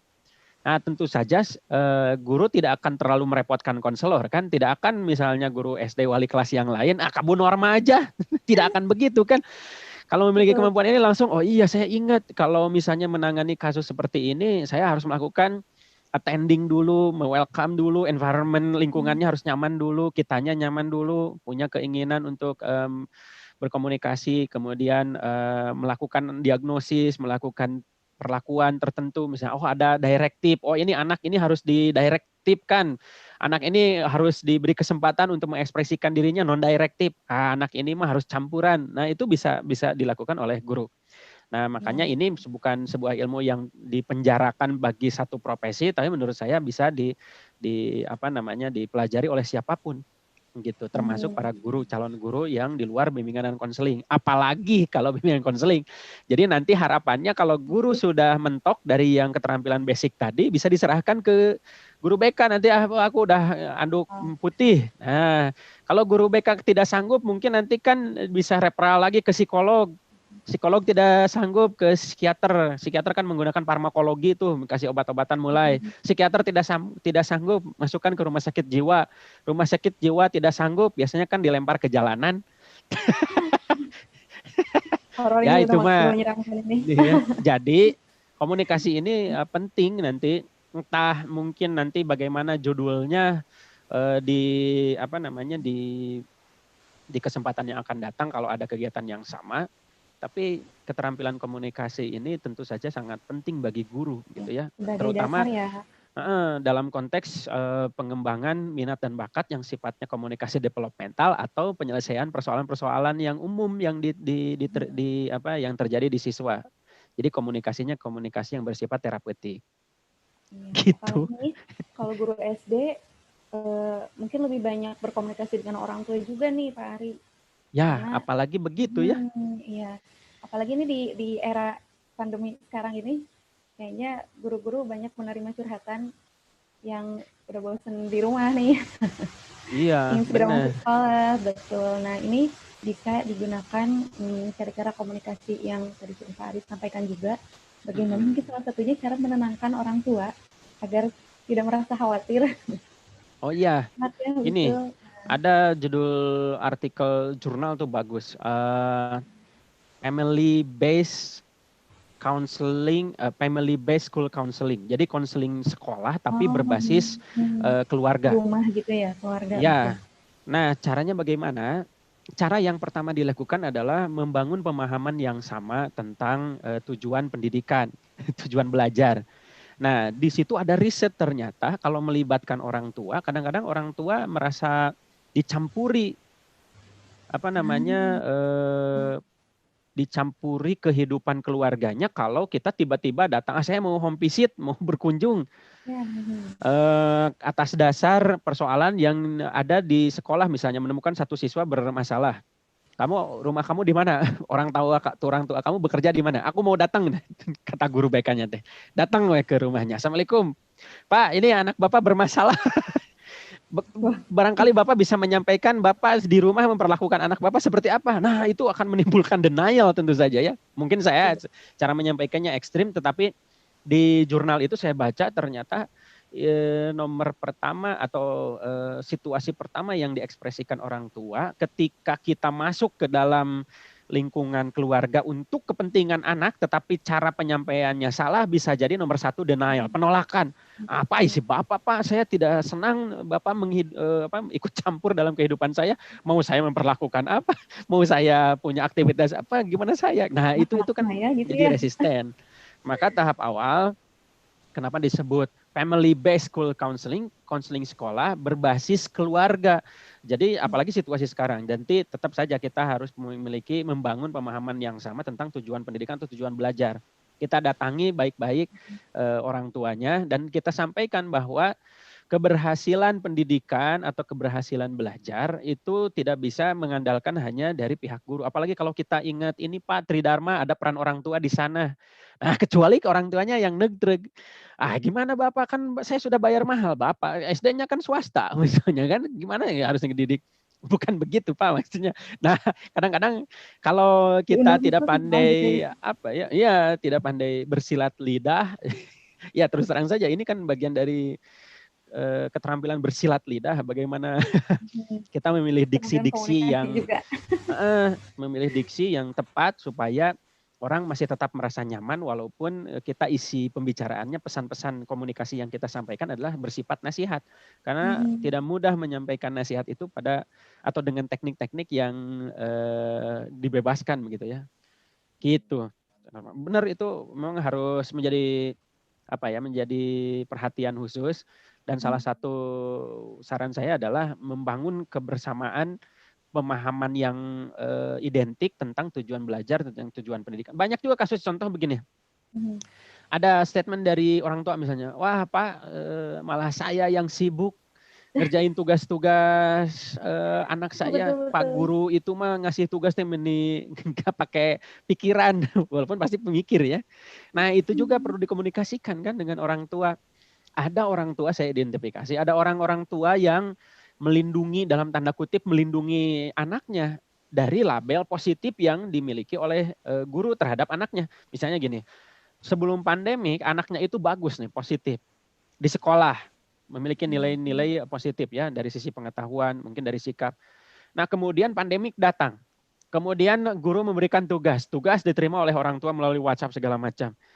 Kemudian karena anaknya juga dalam tanda kutip tidak bisa dibangun komunikasinya oleh orang tua untuk mengerjakan tugas-tugas yang diberikan guru dari rumahnya, misalnya dari sekolah ya, pihak sekolah. Nah, orang tua demi menjaga label tadi positif tadi, udah saya kerjain lah. Nah, itu masalah dibikin sendiri kan. Padahal tugas itu Daripada harusnya dipikir dikerjakan oleh anak gitu ya, siswanya. betul. Ya, malah orang tuanya yang mengerjakan, menyetorkannya kepada orang tua, kemudian mengeluh, Pak, aduh capek Pak, pandemi teh ini. Nah, itu juga guru harus mengkomunikasikan, Bapak Ibu mohon maaf, ini kami memberikan tugas ini sebagai bagian dari rencana atau proses untuk mencapai tujuan pembelajaran minggu ini. Minggu ini Ananda harus melakukan ini. Mohon diberikan bimbingan, difasilitasi, diberikan bantuan supaya Ananda mengerjakan yang kami tugaskan supaya tujuan target-target indikator atau tujuan pembelajaran di minggu ini bisa tercapai. Nah, bisa begitu. Nah, itu banyaklah fenomenanya. Ya, banyak sekali nih ya, terutama sekarang ya. Ini jadi curhat sedikit juga nih. Banyak orang tua yang, Ustazah, udah, ini jadi Ustazah nih, karena saya di sekolah IPTEK. Ustazah, datang aja lah ke sekolah. Datang aja ke rumah. Gimana kalau belajarnya di rumah aja? Saya undang Ustazahnya langsung begitu ya. Tapi ya bagaimana memang ada keterampilan baru juga memang ketika cara menyampaikan secara tertulis atau secara langsung itu memang berbeda ternyata ya Pak ya. Dan penerimaan setiap orang yang ketika menerima tulisan itu ternyata responnya pun bermacam-macam gitu. Nah mungkin di sini keterampilan kita untuk mengomunikasikan juga memang harus betul-betul diperhatikan juga begitu ya. Ya, betul. Nah, itu untuk kasus kasus di SDIT. SDIT itu kan udah dikenal SD bukan Islam terpadu. Mungkin barangkali beberapa orang sudah mengatakan SD iuran tinggi. Betul. IT ya. Nah, karena iurannya tinggi, sudah merasa orang tua membayar mahal, bisa dalam tanda kutip itu perilaku semena-mena. Udah datang aja ke rumah lah daripada ribet saya ini. Nah, kita juga kalau di dalam rumus komunikasi pedagogis, ilmu pendidikan, itu dibahas tentang kewibawaan guru. Guru harus pandai juga mengkomunikasikan tugas dan fungsi dirinya bahwa tidak seperti itu begitu ya caranya. Tapi kita berkolaborasi, apalagi tadi saya sebut misalnya trilogi Ki Hajar Dewantara bahwa ada peran masyarakat, ada peran orang tua selain peran sekolah yang diwakili oleh guru dalam proses pendidikan. Nah, jadi nanti harus punya firm ketegasan juga guru terhadap orang tua. Mohon maaf Pak, Ibu, mungkin ini juga bukan kebijakan saya pribadi tapi kebijakan sekolah apa segala macam. Barangkali ada yang belum dipahami di bagian mana. Nah, kita bisa probing. Itu salah satu untuk memperdalam. Kita bisa kalau di NLP bisa chunk down, dipretel itu, disintesa persoalannya apa Bu. Barangkali ada dari instruksi yang saya sampaikan tidak dipahami. Mungkin kita bisa cari solusinya gitu. Tapi tentu saja dengan ekspresi, dengan kenyamanan, dengan ketenangan kita ya. Jadi kita jangan merasa terjajah Bu oleh mereka itu. Saya suka sedih kalau melihat pagi-pagi ya hasil observasi di sekolah. Itu sekolah IT. Ya melihatlah gurunya menyambut di ini. Ada yang datangnya pakai mobil ke SD itu, kemudian si orang tuanya Bu tolong nitip anak saya datangnya jemputnya mungkin agak sore, nitip dulu. Halah, lah kok begitu? Di situ ada kewibawaan. Nanti ada sebetulnya ilmu komunikasi pedagogis itu syarat-syarat pedagogik ilmu mendidiknya adalah di situ ada kewibawaan guru. Apalagi kalau itu ditunjukkan oleh orang tua, perlakuan miring itu ya dalam tanda kutip jelek itu kepada guru, nanti gimana siswa mau menurut kan? Orang tidak ada wibawa di hadapan orang tuanya. Gitu. Nah, oleh karena itu ini juga bagian dari persoalan ini ya, apa namanya, mengembalikan wibawa guru di hadapan orang tua, terutama di SD-SD swasta tadi ya. Ya betul-betul. Gitu. Banyak sekolah penitipan anak, Masya Allah. Sampai ada yang begitu Ya, ya. Hari nuhun. Ini sepertinya di kolom chat kita masih kosong nih sepertinya. Mangga ada yang mau sharing atau bisa kalau ya saya Pak sih berbaik sharing sangka pengalaman. ini materi mungkin terlalu detail. Jadi tidak ada yang bisa didiskusikan karena kan ini Iya nih. wajah satu tidak dilihat, tidak bisa dilihat, dua di mute.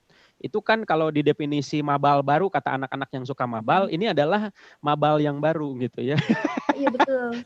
Tidak hadir. Definisi mobile terbaru di ini Mohon daring ya. maaf ya ini bercanda, jangan dianggap heureuy. Kayaknya langsung ada yang meng-on kan nih. Masya Allah. Mangga nih Oh iya sambil iya. Rani itu silakan nggak kalau ada. jadi nih. Mangga silakan kalau ada Mangga opini silakan atau apa kita masih ada waktu. Bapak. Insya Allah nih Bapak Ibu Guru masih banyak waktu nih sepertinya yang bisa kita gunakan untuk saling sharing atau berdiskusi di sini. Mangga ini untuk teman-teman yang kita bisa saling mengenal juga. Mungkin bisa di-on-kan videonya dan suaranya. Kita sama-sama. Persoalan Atau nih yang curiga ada yang sambil nyuci nih, Bapak. kenapa? Hari Minggu, hari nyuci sedunia mungkin. Ibu-ibu Oh, kebanyakan saya nyuci, tidak. jangan-jangan begitu ya. Persoalan lain ya, saya sekarang sedang menjadi instruktur PPG dalam jabatan di kampus gitu ya. Oh iya betul, sudah mulai Terkait sekarang ya Pak. dengan komunikasi atau berbasis TIK, serba online, serba apa dan segala macam. Itu ada persoalan yang ditimbulkan dari akses dan pemerataan sarana prasarana pendidikan. Nah, komunikasi menjadi terhambat ketika misalnya Bapak statementnya ya dari para guru yang sedang PPG sekarang, Bapak saya susah mau menggunakan pembelajaran berbasis TIK. Bahkan WhatsApp saja tidak bisa karena bukan karena si HP-nya jadul, karena tidak punya HP. Saya harus berkunjung ke Wah, tempat wah dia ini. pintar. Itu bahkan di Oh Bogor, pintar ke padahal di Bogor. handphone. Ternyata Oh Bogor itu tidak iya. selalu kota. Bogor itu ada kampungnya. Ya. Nah, Mantap. kemudian bagaimana cara saya bisa tetap melakukan pembelajaran inovatif, bisa berkomunikasi? Ya, kalau dalam situasi itu tentu saja tidak bisa kita paksakan kan, kita misalnya tidak bisa bersikukuh menggunakan, oh ini tuntutannya berkomunikasi melalui WA dan segala macam. Tapi kalau tidak punya tetap harus dikunjungi ya. Nah itu bagian dari penguatan willingness, keinginan kita untuk motivasi kita, faith kita gitu ya, misi kita sebagai pendidik untuk tetap sabar untuk melangsungkan proses pembelajaran bagi situasi itu. Nah ada kebalikannya. Kebalikannya Pak, misalnya ya curhatannya adalah orang tua khawatir nih menggunakan komunikasi via gadget karena belajarnya sebentar, main gadgetnya lama. Bagaimana Pak caranya? Iya betul betul. Ini banyak banyak sekali dikeluhkan juga di Nah, beberapa nih ya betul. makanya itu orang tua juga termasuk guru harus bisa asertif. Asertif itu kalau tadi jenis komunikasinya adalah direktif, tegas membuat aturan-aturan terkait dengan penggunaan gadget itu sendiri. Nanti barangkali misalnya waktu nanti komunikasi dengan guru nih, Mama lagi komunikasi nih dengan guru, nanti kamu baca ya. Tapi kamu memegang HP itu hanya 15 menit, nanti kembalikan ke Mama. Nah, itu harus strict, harus asertif. Nanti kalau tidak diberikan hukuman. Go to the corner, pergi ke pojok gitu. Atau misalnya nggak dicabut hak-hak tertentu yang dimiliki oleh anak gitu ya, supaya anak bisa disiplin atas asertif kita dalam berkomunikasi secara direktif. Nah, Ini yang bisa bisa diikuti juga ya betul-betul nih Bapak. iya, nah barangkali nanti juga ada kasus yang lain misalnya. Pak, ini bagaimana nih anak saya itu punya medsos banyak dan saya pas lihat itu banyak komentar-komentar negatif cacian gitu ya. Kadang ya berarti anak ibu misalnya ya kita sampaikan berarti anak ibu sudah menjadi bagian dari percaturan global sebagai netizen yang maha benar. Betul. Semua komentar bisa disampaikan, semua like dislike bisa disampaikan gitu kan. Nah, makanya keterampilan abad 21 dalam komunikasi digital ada tuh di apa ya bukan 21st century. Jadi ada skill communication in digital era. Salah satu nomor satu adalah belajar tentang netiquette. Jadi etika baru dalam kehidupan itu namanya netiquette, supaya jempolmu adalah harimaumu, sehingga mereka berhati-hati ketika memberikan statement, memberikan pernyataan. Apalagi di Indonesia dengan adanya undang-undang apa coba ITE ya. Dengan undang-undang ITE itu orang jadi serem juga, hati-hati. Nah makanya saya kalau membuka Twitter tuh, kalau saya lagi rada adiksi nih terkait dengan Twitter. Itu apalagi kalau sudah membaca sesuatu yang sifatnya politis, wah itu kadang-kadang ingin berkomentar, tapi tahan dulu karena ada netiquette nih, kita paham. Iya betul-betul ya, ini pengetahuan baru juga mungkin ya untuk kita nih. Iya. Gimana cara menggunakan media sosial juga ya. Nanti dicari ada namanya netiquette. Etika baru dalam sebagai warga netizen. Karena kan netizen, citizen yang biasanya umumnya di darat, jadi di internet namanya netizen. Nah, etikanya netiquette gitu. Jadi proses komunikasi. Dulu saya ke almarhum Pak Purkon ya, rektor kita, ketika saya bimbingan skripsi, SMS tuh masih 3,5 simpati. Dan saya SMS tidak pernah bisa cukup, satu kali SMS 350 pasti 700, dua SMS. Iya.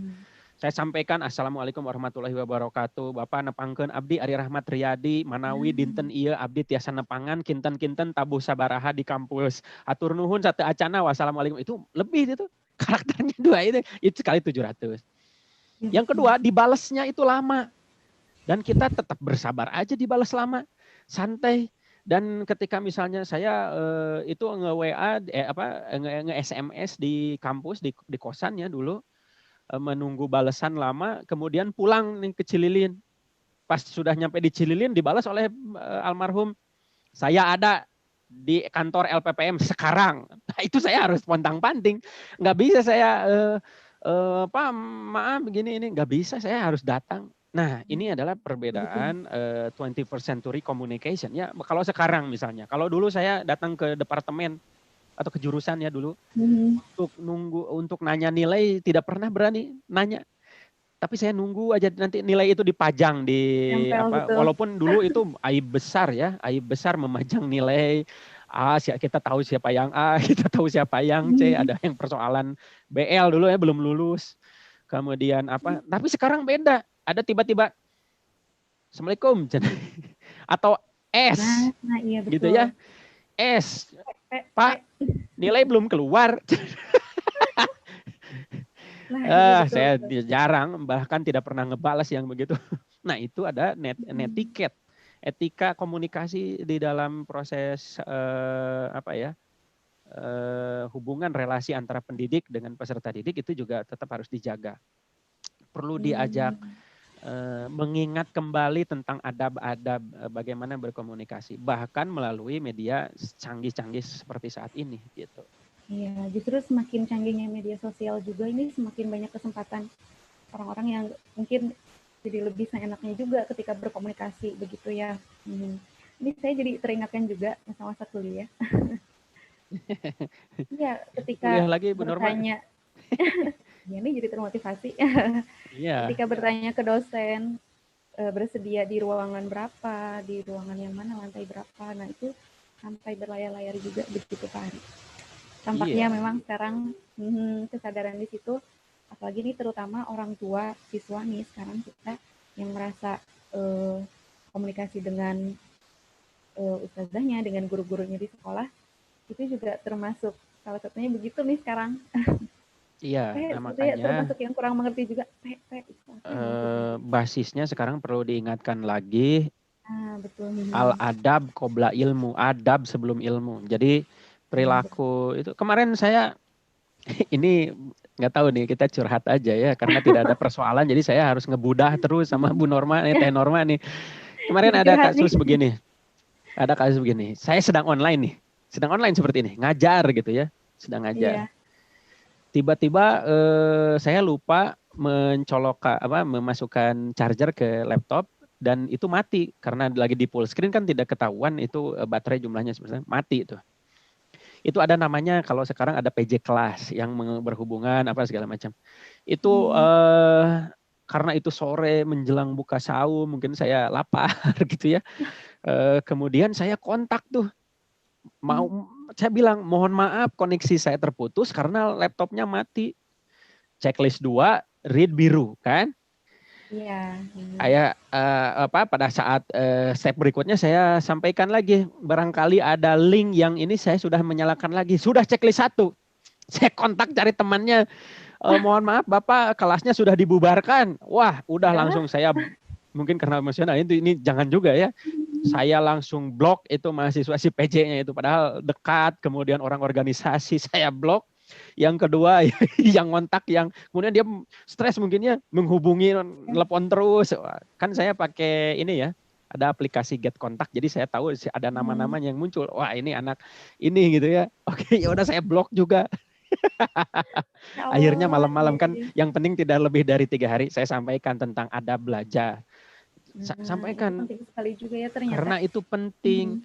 Barangkali ya saya khawatir ya, misalnya saya juga khawatir nih, ada sedang merefleksi mungkin disertasi ini lama, ini jadi curhat ya, disertasi lama itu mungkin saya ada dosa nih kepada para guru kita begitu ya. Mungkin adab kita salah, jadi ilmunya tidak berkah begitu. Mangga ada pertanyaan Bu Norma? Iya, sepertinya ini chatnya masih. Kalau tidak tertampilkan saya bisa bacakan. Ini ada Teh Imas, barangkali Teh Imas teh mana? Oh, iya betul, di saya tidak tampil Bapak, mangga. Iya ya. Teh Imas mana yang mana ya? Imas Rep. Saya Pak. Oh iya. Langsung aja lah disampaikan supaya ke film. Iya mangga. Ya Bu. Jadi kan saya tuh terbiasa dengan kebiasaan yang jadul ya. Tapi kan nanti tuh calon peserta didik yang akan saya didik, insya Allah itu kan sudah memiliki cara belajar yang berbeda, yang modern gitu kan, yang dalam hal menangani digital modern itu sangat hebat daripada saya. Nah, bagaimana cara saya menangani mindset saya yang sekarang itu masih hidup di, bisa dikatakan jadul gitu Pak? Ya. Itu aja Teh Imas? Iya Pak, soalnya Pak susah gitu Pak buat ngendaliin mindset gitu. Soalnya ya, betul. Kebiasaan belajar dari dulu jadul gitu, tapi peserta didik yang bakal saya hadapin itu udah di atas gitu Pak. Ya. Terima kasih Pak. Sami-sami. Sudah murid-muridnya sudah high tech, kitanya masih low tech gitu ya Pak ya. Low teknologi. Nah, bagaimana? Masih ngelotek ya, kitanya masih ngelotek. Terima kasih Teh Imas, pertanyaannya ini bagus nih. Saya ingin menyampaikan ada sebuah buku, judul bukunya nanti bisa di googling ya. Judul bukunya Why Do We Need Teacher When I've Got Google. Betul. sudah edisi kedua itu. Wah. Jadi sudah ada pemikiran buat apa guru kalau sudah ada Google. Ini sebagai sampel ya. Saya kemarin merasa bangga sih, terus terang saja. Bisa menggunakan Zoom lebih dari 40 menit secara gratis. Itu ada caranya. Yang kedua, ternyata Google Meet itu juga bisa direkam, itu ada caranya. Ternyata membuat banyak. Yang bulan-bulan terakhir saya memperbaiki setrika, itu tinggal nanya ke YouTube dengan menulis kata kunci setrika Miyako tidak panas. Bagaimana cara memperbaikinya? Ada langkah-langkahnya juga. Nah, buku itu memberikan gambaran kepada kita, kepada Teh Imas, bahwa nanti ke depan kalau siswa itu mengandalkan informasi saja, bisa jadi kita kalah hadir ya. Nah makanya selain informasi, apa yang bisa ditawarkan guru? Nah, oleh karena itu pendidikan itu dibuat harus, mindset kita harus komprehensif. Ya, mindsetnya ini dibawa ke mindset. Makanya menghafalkan pengertian pendidikan dan tujuan pendidikan tadi itu bisa bermanfaat buat kita sebagai sebuah mindset. Nanti Teh Imas kan di situ, oh saya misalnya bisa memberikan keteladanan dibandingkan Google.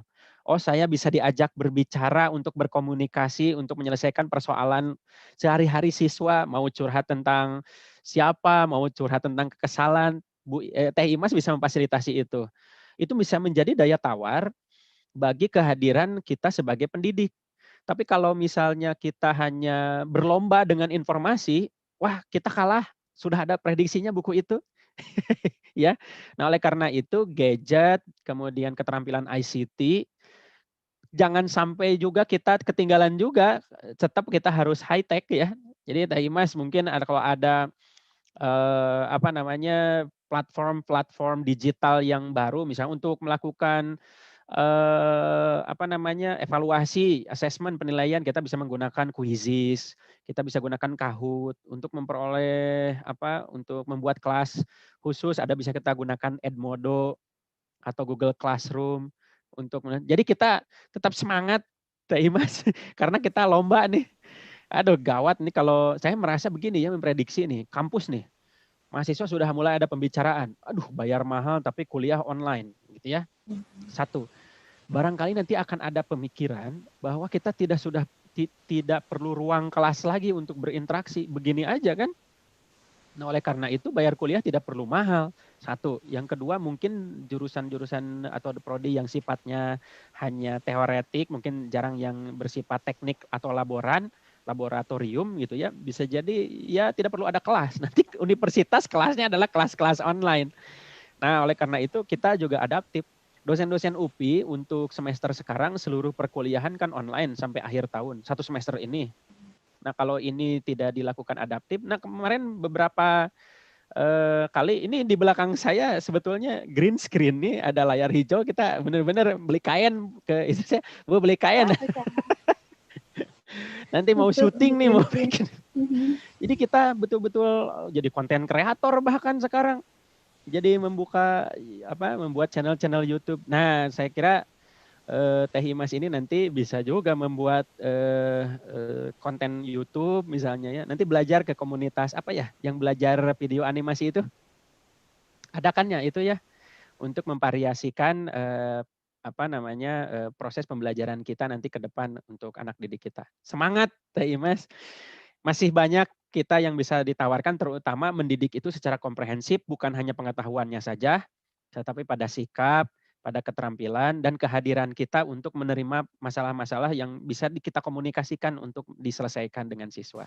Gitu mungkin Teh Imas.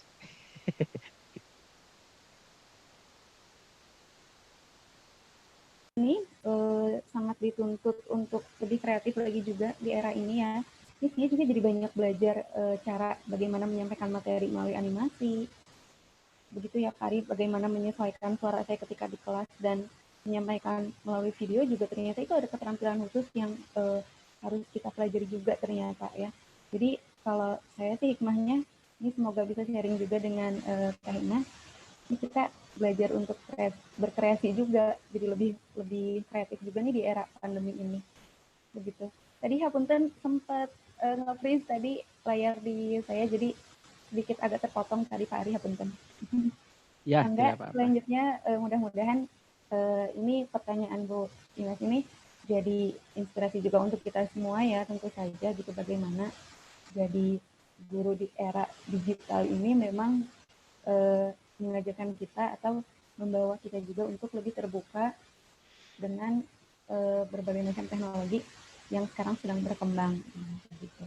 Mangga mudah-mudahan nanti Teh Imas, Bu Imas, Teh Imas nih, bisa lebih penasaran juga. Insya Allah di Ransel.in juga kita banyak agenda, banyak apa sih pelatihan-pelatihan, terutama untuk guru mengembangkan keterampilannya juga. Insya Allah mudah-mudahan bisa bergabung di aktivitas yang lain nih selain di pertemuan ini.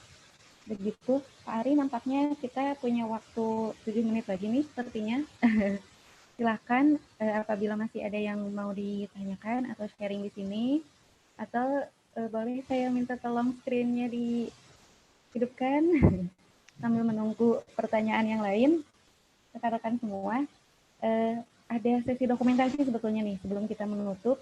Mudah-mudahan bisa kita manfaatkan juga sambil menunggu inspirasi teman-teman yang lain untuk membuat pertanyaan mungkin nih Pak Ari, atau menyampaikan kesannya juga. Nah, mangga silahkan screen-nya bisa dinyalakan Bapak Ibu. Sepertinya kebanyakan ibu-ibu di sini Pak. Bapaknya hanya Pak Sidik. Mangga belum terlihat.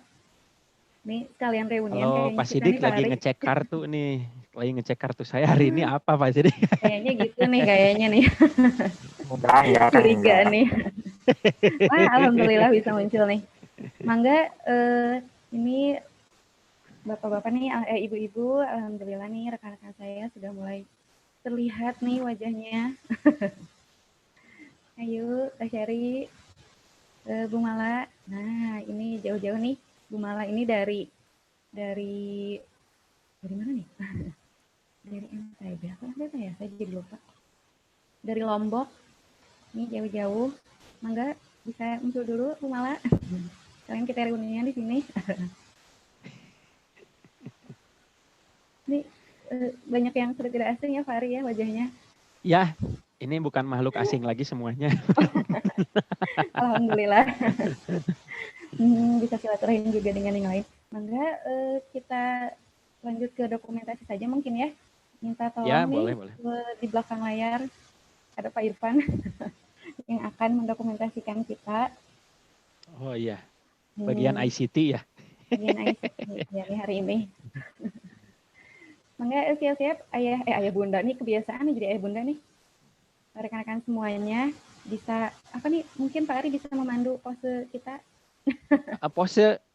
Posenya gimana ya? Begini nih, posenya begini. Karena komunikasi itu begini, jadi posenya begini ya. Oke, siap. Gimana kayak gini nih? Siap ya, Pak Irfan. Siap ya. Saya hitung ya. 1, 2, 3. Sudah belum ya? Siap ya. Sepertinya sudah. Ya, alhamdulillah senang bisa silaturahim di sini dengan teman-teman semuanya. Ini selain saya reunian dengan teman-teman kuliah, dengan Kang Ari juga nih bisa bertemu. Ya. Tidak langsung, tapi tidak langsung begitu ya. Alhamdulillah bisa bersilaturahim dengan teman-teman yang lain juga. Alhamdulillah kita bisa bertemu. Sebagai tambahan Teh Norma, mungkin sebelum diakhiri, ya silakan. Yang tadi disampaikan ada beberapa yang sifatnya teknis, ada yang sifatnya kerangka pikir supaya menjadi mindset dan membangun pribadi dari para pendidik sebagai calon guru begitu ya. Untuk menyelenggarakan komunikasi, tapi tentu saja ini masih di permukaan. Kalau dibuat pelepelan itu sebetulnya masih basic ya, hal-hal dasar. Tapi kalau misalnya ingin belajar lebih dalam terkait dengan bagaimana secara teknis melakukan paraphrasing, probing, confronting, kemudian teknik matching mirroring tadi seperti apa, kemudian bagaimana memanfaatkan seluruh sensor tubuh untuk memperdalam teknik komunikasi kita supaya terjadi keakraban dan bermanfaat bagi lawan bicara kita. Nah, tentu saja nanti kita ada kegiatan-kegiatan yang bisa kita perdalam lagi gitu ya. Entah dalam bentuk pelatihan komunikasi yang basisnya NLP, entah dalam bentuk konseling, entah dalam bentuk hipnosis yang nanti misalnya ada unsur-unsur hipnosis di dalam komunikasi juga kita bisa pelajari bersama. Nah, bagi yang hadir di sini tentu saja ya nanti bisa disampaikan mungkin melalui ransel, melalui ada sifatnya yang lebih dalam lagi yang akan kita pelajari. Mudah-mudahan segera kalau pandemi COVID-19 ini berakhir, kita bisa bertemu di darat nih. Dalam bentuk pelatihan yang bisa real langsung komunikasinya. Kita bisa melihat bahasa verbalnya. Siapa yang tahu kan saya pakai jas, pakai kaos rapi seperti ini, di bawahnya pakai sarung atau tidak pakai celana. Kan tidak bisa, tidak ketahuan ya. Nah oleh karena itu nanti kita berdoa mudah-mudahan untuk tingkat lebih lanjut. Kalau ada pelatihan-pelatihan nanti yang difasilitasi oleh Ransel melalui Rapredo ya, ada 2 inilah pokoknya. Nanti ada teknik-teknik komunikasi yang lebih sifatnya developmental secara real yang bisa kita praktekkan dan terapeutik untuk membantu para anak didik kita di sekolah. Saya kira begitu, Teh Normanya sudah langsung hilang. Ini siapa yang nutup nanti? Mana halo Teh Norma? Ya gitu ya. Terima kasih atas perhatiannya, kebersamaannya Teh Imas tadi yang sudah bertanya. Mudah-mudahan Teh Rani yang sekarang terlihat kedinginan. Teh Lisna, Teh Niar, Bu Malahayati ya, Bu Isma, Teh Siti yang sedang bermain kucing, Teh Sari, Kang Sidik yang sudah ini menemani. Mudah-mudahan bermanfaat. Nanti kita bisa diskusi lebih dalam. Terima kasih. Assalamualaikum warahmatullahi wabarakatuh. Waalaikumsalam warahmatullahi wabarakatuh.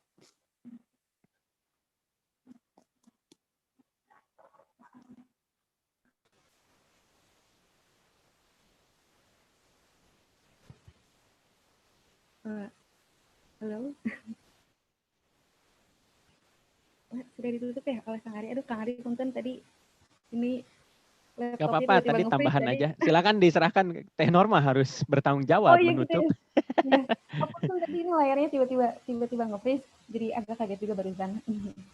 Nah, alhamdulillah teman-teman semuanya kita sudah bisa berdiskusi bersama di sini.